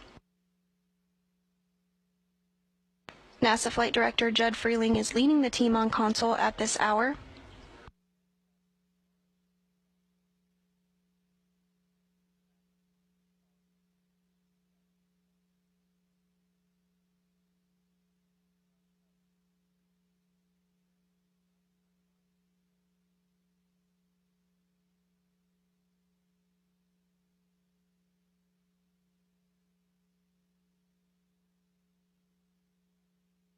We were tracking a loss of signal about 2 minutes and 40 seconds from now, but we are hearing that we did get that loss of signal a little earlier than expected, but that is to be anticipated from time to time. So now the next major milestone that we'll look ahead towards is the return-powered flyby burn less than 5 minutes from now. While we are traveling behind the moon, we do not have signal with the spacecraft because the moon is blocking the connection to the Deep Space Network. We anticipate that loss of signal to last about 30 minutes.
And our counterparts here in this shot here in the European Space Agency Control Center in Noordwijk in the Netherlands.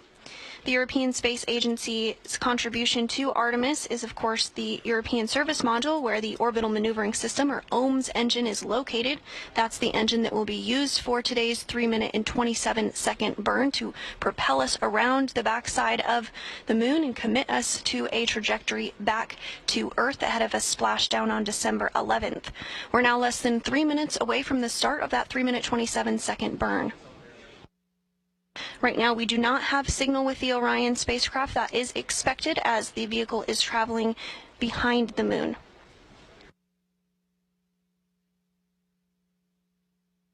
This loss of signal will last about 30 minutes. And as Orion comes back around the other side of the moon, we will be able to regain communications with the vehicle.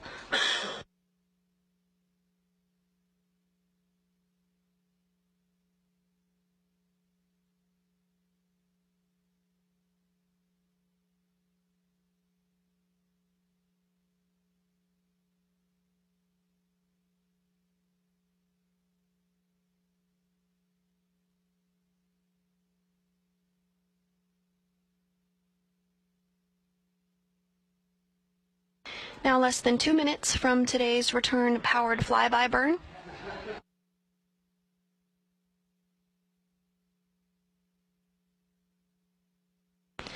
And you do see the team here in Mission Control stand up and stretch their legs right now.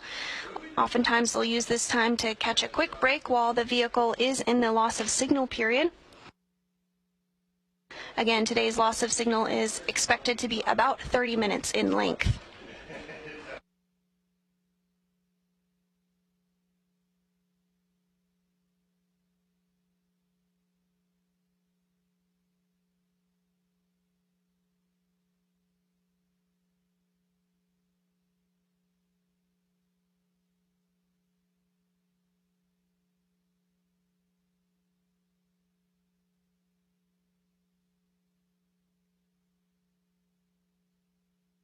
One minute until the start of today's return-powered flyby burn.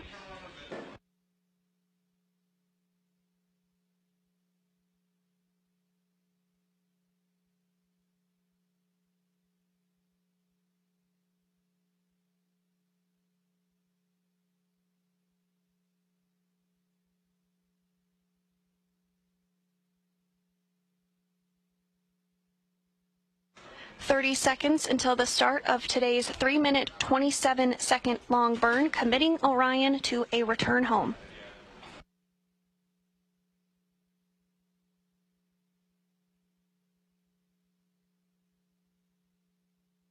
"15 seconds until burn start."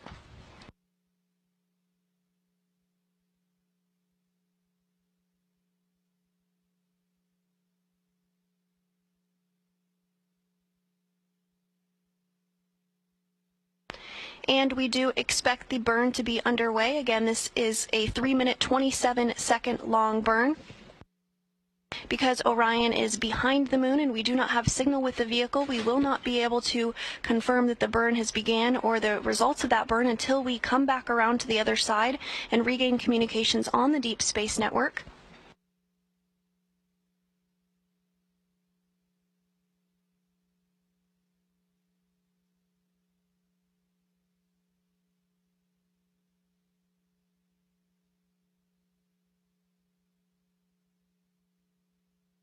Today's burn is being completed with the Orbital Maneuvering System, or OMS engine. That's the largest engine on the bottom of the European Service Module.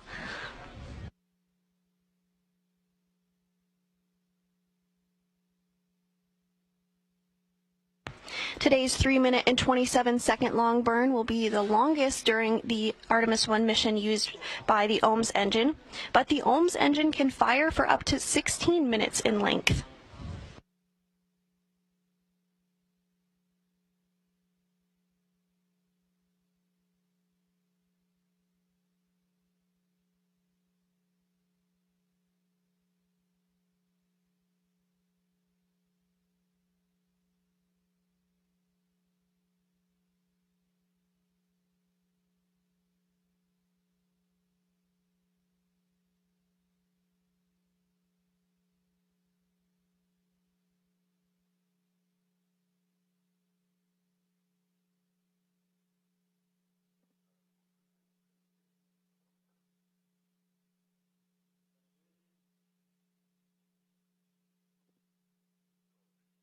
Now approaching the 2-minute mark into today's return-powered flyby burn, 1 minute and 27 seconds remaining.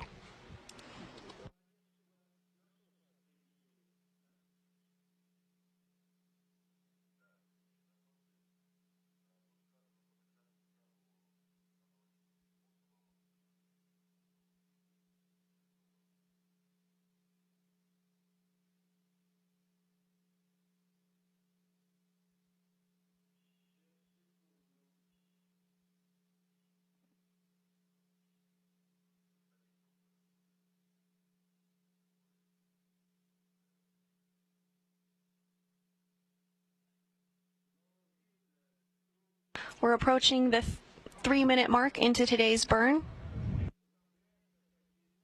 Again, this burn is critical as it will slingshot us around the backside of the moon and place us on a trajectory ahead of a splashdown off the coast of California. 3 minutes into the burn, 27 seconds remaining.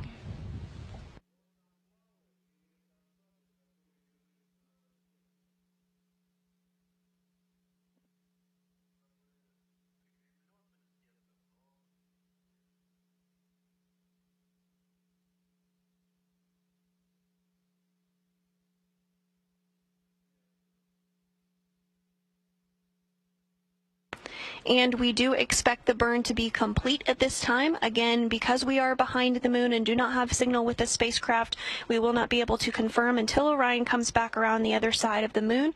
We are anticipating that acquisition of signal about 24 minutes and 45 seconds from now.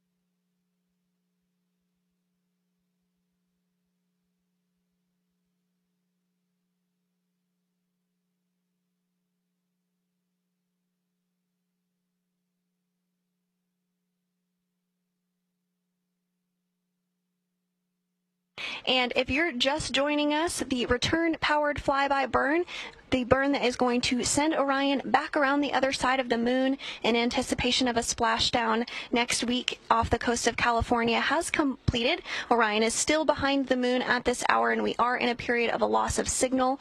With the vehicle, we're anticipating to get that acquisition of signal back less than 24 minutes from now. But while Orion continues its journey around the moon, I do have a very special guest joining me today. This is Najud Moranci. She is the chief of the Exploration Mission Planning Office here at the Johnson Space Center in Houston, Texas. So thank you so much for joining us today, Najud. Thank you. Glad to be here. Super special to be here for RPF.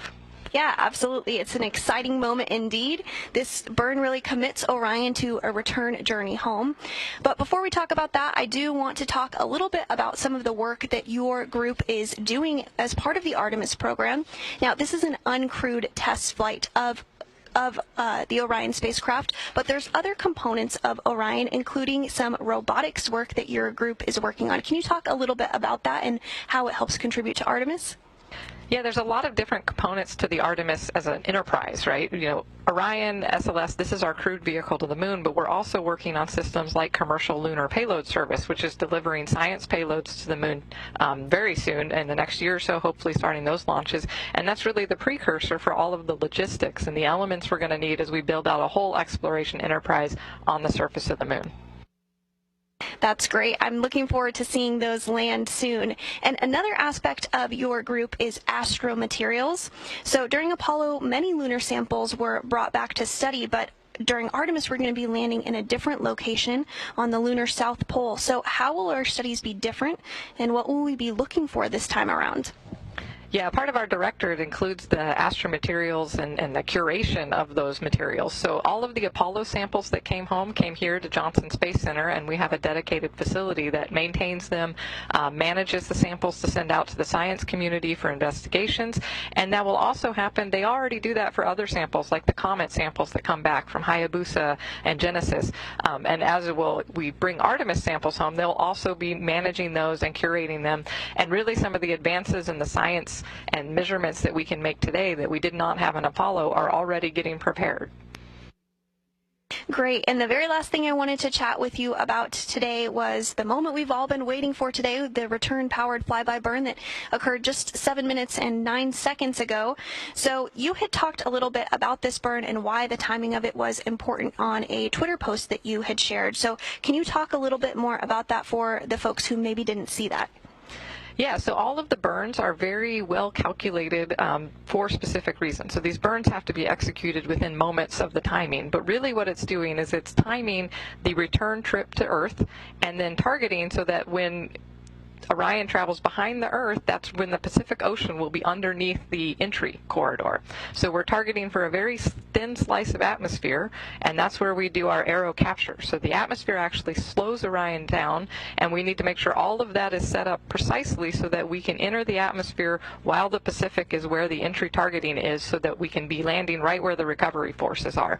So there's a lot of calculations that go into it by the wider trajectory team, but this is truly our deorbit burn. So we are doing a major maneuver right now which targets our entry in 6 days.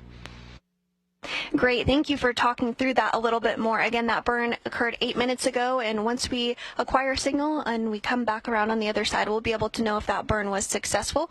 We're looking ahead of that acquisition of signal now 20 minutes from now. But thank you so much, Najud, for taking some time. I know you're very busy, so I really appreciate you taking a few minutes to chat with us. Thank you for having me. Like I said, it's really important what is going on, and I'm really excited to see this burn be successful for the conclusion of the mission. Absolutely.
We're now 17 minutes and 45 seconds away from the anticipated acquisition of signal following today's return-powered flyby burn, which took place about 11 minutes ago. That burn was 3 minutes and 27 seconds and committed us back to a return trajectory headed back to planet Earth, where Orion will complete its 25-and-a-half-day test flight mission around the moon and beyond.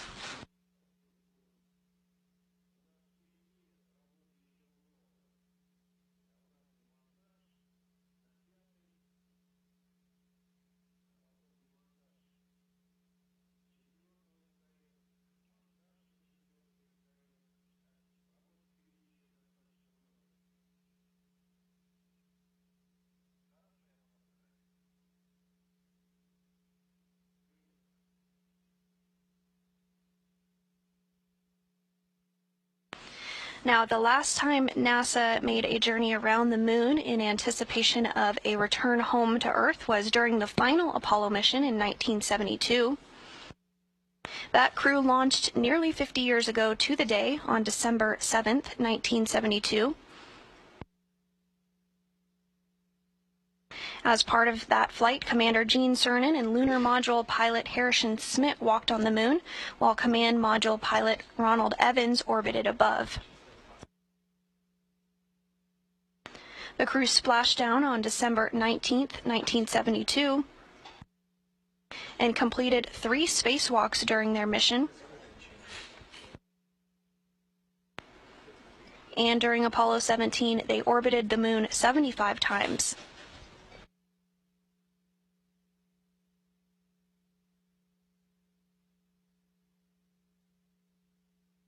Now less than 15 minutes until we expect to regain communication with the Orion spacecraft.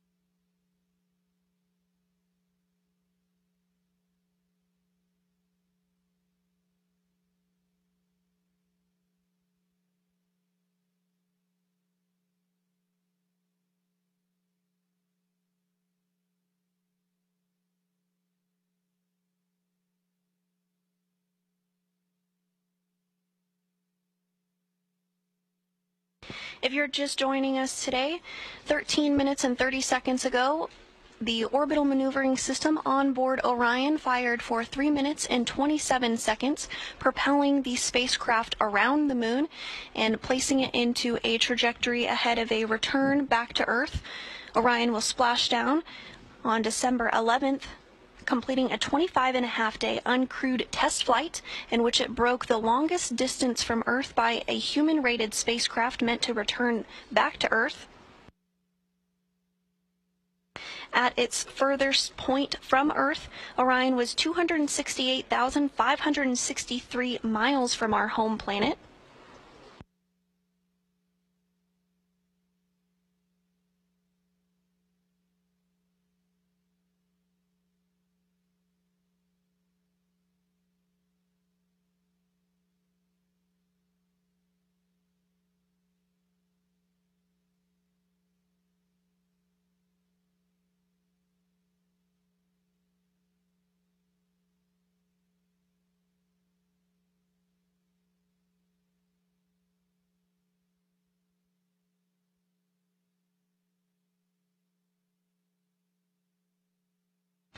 We're about 13 minutes away from our anticipated acquisition of signal. As Orion flies around the backside of the moon, let's take a look back at what has gotten us to this point so far. First up, we start with the Space Launch System launching from Pad 39B at the Kennedy Space Center in Florida. With its sights set on the moon, SLS blasted off at 12:47 a.m. Central on November 16th. You see those 4 RS-25 engines lighting up the Space Coast. You can also see the core stage climb up, as well as one of the 2 solid rocket boosters in this view. And on top of the vehicle is the launch abort system, and of course the Orion spacecraft now behind the moon. This video shows SLS and Orion's climb to orbit from the perspective of a camera on the rocket. It was about an 8.5-minute climb into orbit. You can see the launch pad grow smaller and smaller as the Space Launch System propels Orion into orbit. Following liftoff and the climb to orbit, the translunar injection burn took place.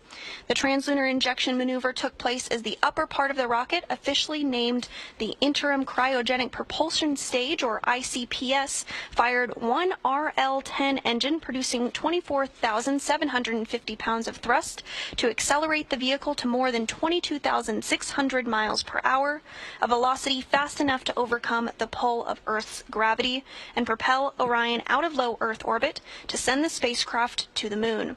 The TLI maneuver precisely targeted a point on the moon that guided Orion close enough to be captured by the moon's gravity. Now, right after that TLI burn, the interim cryogenic propulsion stage separated from Orion, and you do see that here in the video as it drifts further away from the spacecraft. Later that day, we received our first imagery of Earth, as well as completed the first checkout of the Orbital Maneuvering System, or OMS engine.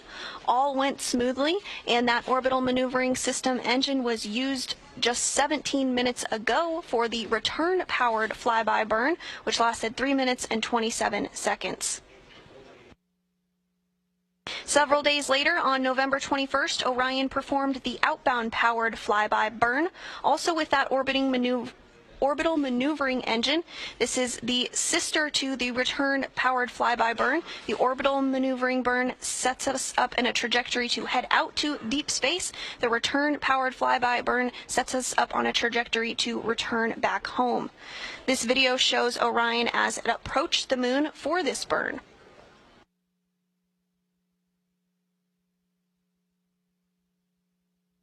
And as we mentioned in this broadcast several times, Orion has traveled further than any human-rated spacecraft, but in this view here that was taken just shortly before that, you can see an eclipse, the moon traveling in front of the Earth, a view we don't often see here on Earth. And this photo was taken on Flight Day 13, November 28th, when Orion reached its maximum distance from Earth, when it was 268,563 miles away from our home planet. Orion has traveled further than any spacecraft built for humans meant to return back home. And in this video here, you see Orion's solar rays split the difference between Earth and the Moon on flight day 14. This image is captured by a camera on the tip of one of the spacecraft's 4 solar arrays.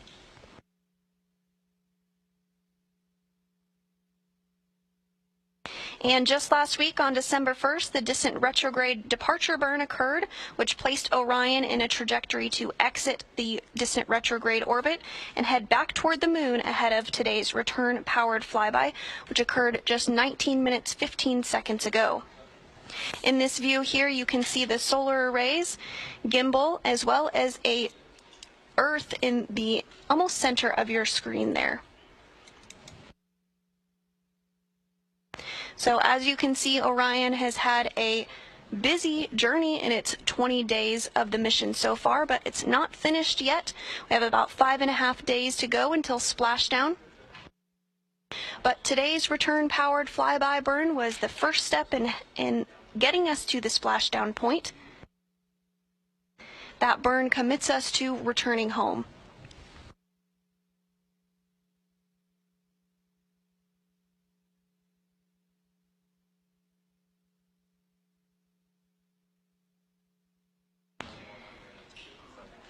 We anticipate regaining communications with the Orion spacecraft about 8 minutes and 15 seconds from now.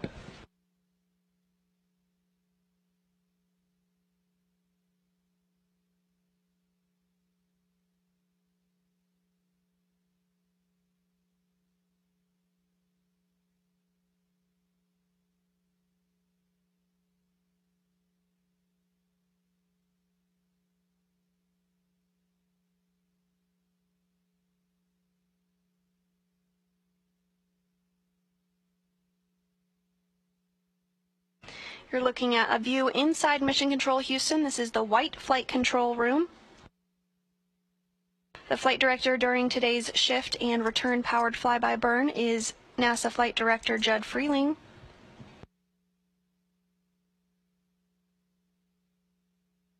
You do see a few of the console positions looking a little empty. That is because we are in that loss of signal period. This is a great time for the flight controllers here in Houston to grab a quick break.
Today's return-powered flyby burn occurred 22 minutes and 45 seconds ago. That burn utilized the Orbital Maneuvering System, or OMS engine, on board the Orion spacecraft. At this time, the Orion spacecraft is continuing to make its way behind the backside of the Moon, and we do not have signal with the vehicle. However, we do anticipate connecting with the vehicle now less than 5 minutes and 30 seconds from now. The reason we do not have communication with the vehicle is because when we are behind the Moon is blocking the signal to the Deep Space Network.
We're now less than 4 minutes away from our anticipated acquisition of signal with the Orion spacecraft, which is currently traveling behind the moon following the return-powered flyby burn.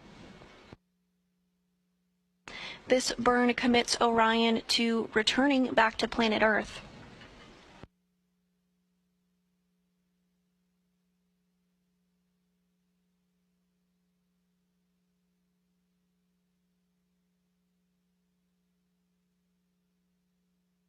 This return-powered flyby sends Orion close enough to the lunar surface to leverage the moon's gravitational force and swing the spacecraft into a trajectory to return back to Earth. Now, just before the burn began 25.5 minutes ago, Orion did complete its closest approach to the moon, at which point it was just under 80 miles away from the lunar surface.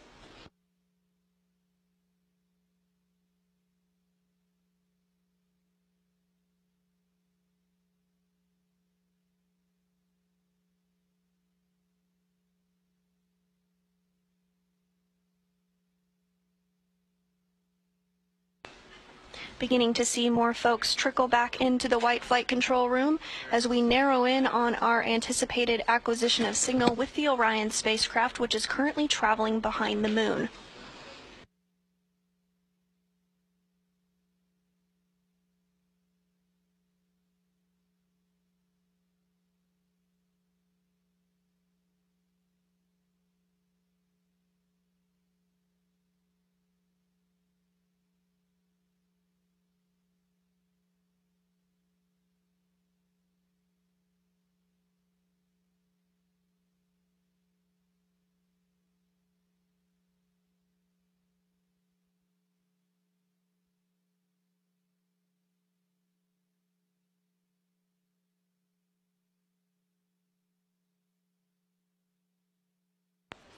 Now 1 minute and 30 seconds away from our anticipated acquisition of signal with the Orion spacecraft.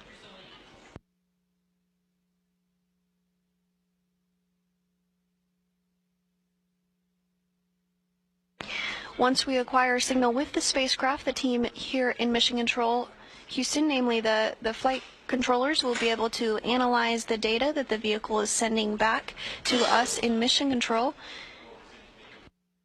With that data, they'll be able to analyze if the burn was successful.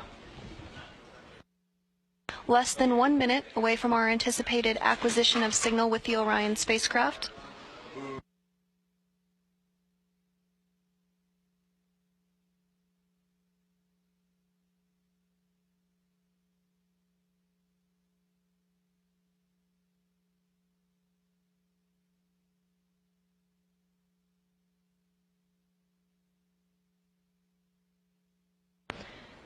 "30 seconds away from anticipated acquisition of signal.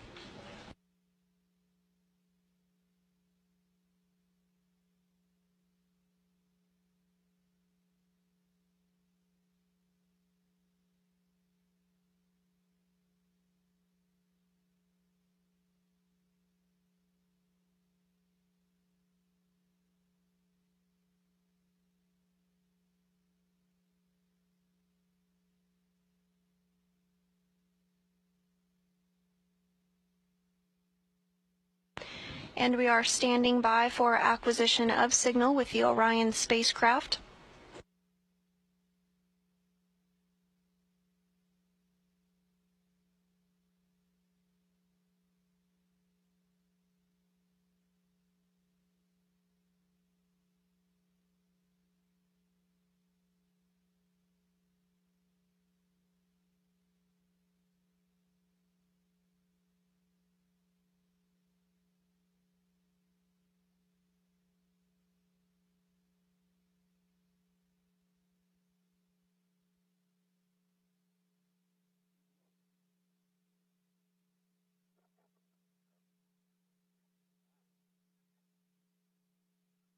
And we do have confirmation of an acquisition of signal on the Deep Space Network in Goldstone at 11:12 a.m. Central.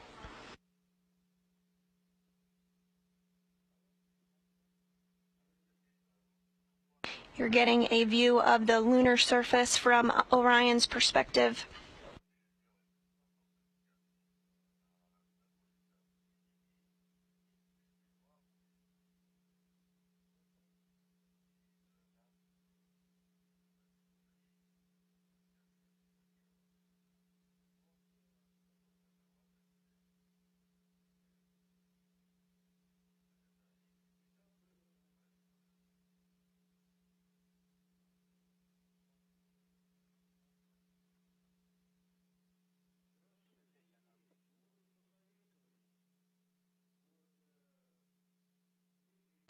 And we are hearing good confirmation that the burn was as expected.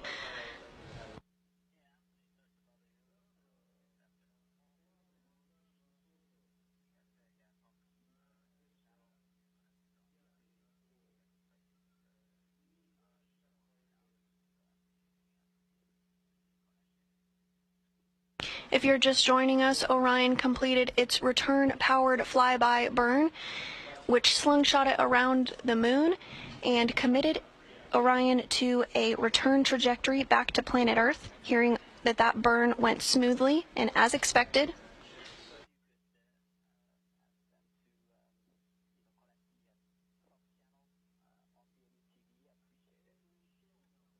You are seeing a view on your screen of the lunar surface as well as Earth.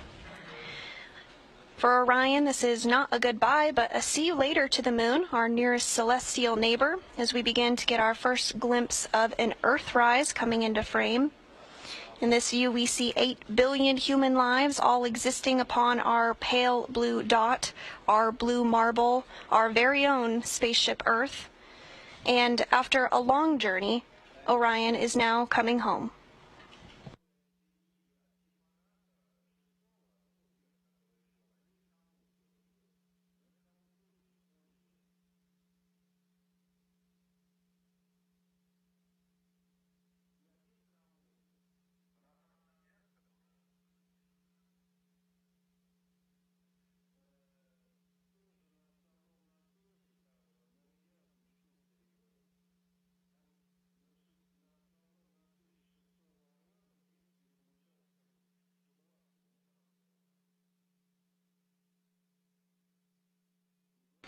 From this view, Orion is 1,277 miles above the lunar surface following its return-powered flyby burn, which sent it around the backside of the moon. Orion now has its sights set on home.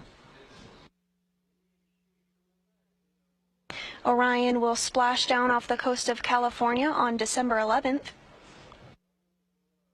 Wrapping up a 25-and-a-half-day mission.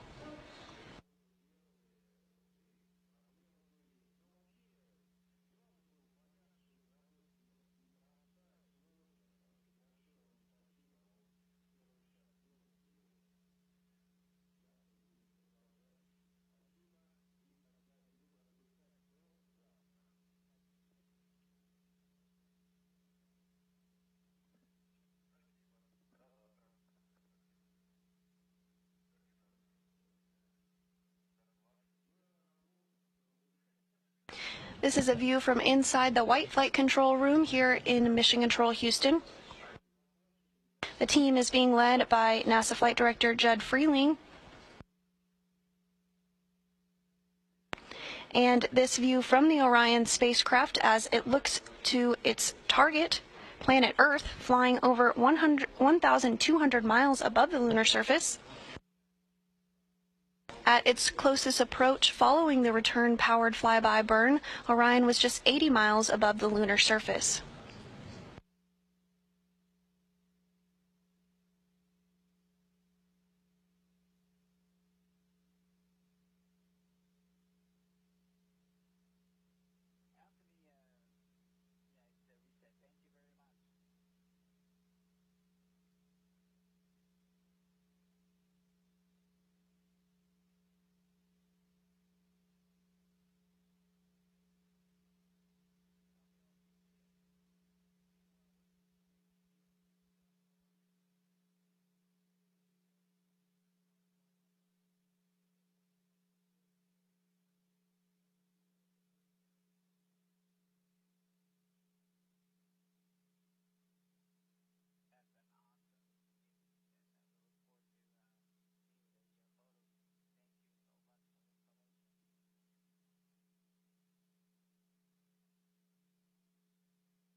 The next time we see such a view, we will be hearing about it from a cruise perspective during Artemis 2.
Continuing to hear good performance following today's return-powered flyby burn.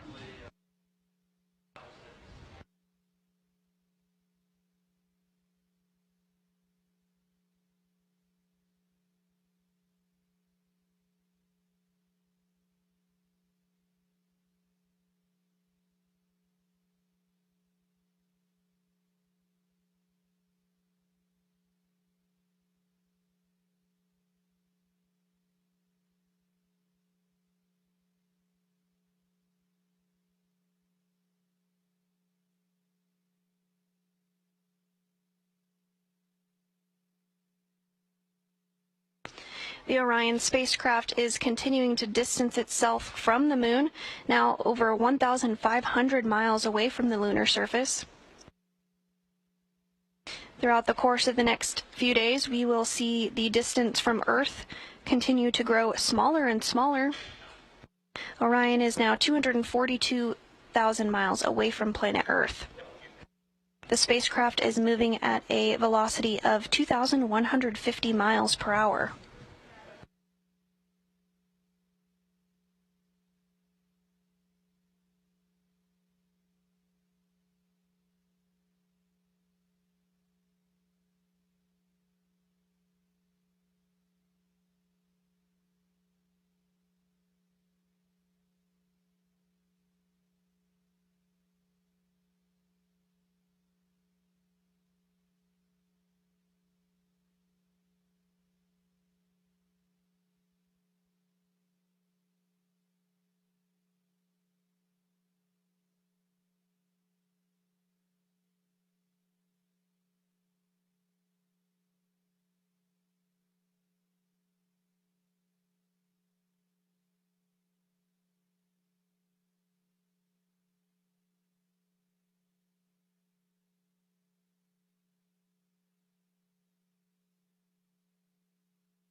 We're continuing to get some spectacular views from the Orion spacecraft. This view is from one of the solar array wing or SAW cameras on board the vehicle. The vehicle now over 1,680 miles away from the moon. And that small sliver towards the bottom of your screen, that's here, that's home, that's us. And that is where Orion is headed next.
And with today's return-powered flyby-burn now complete, and Orion having completed its closest approach to the moon at a distance of 80 miles above the surface, that will wrap up our coverage for today, but we'll continue to post daily updates about the mission on the Artemis blog at blogs.nasa.gov/Artemis, and we'll also be posting updates on our social media accounts.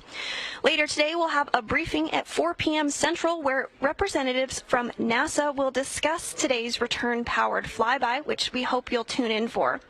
And we'll also be covering Orion's re-entry into Earth's atmosphere and its splashdown live on air next week. But until then, this is Mission Control Houston.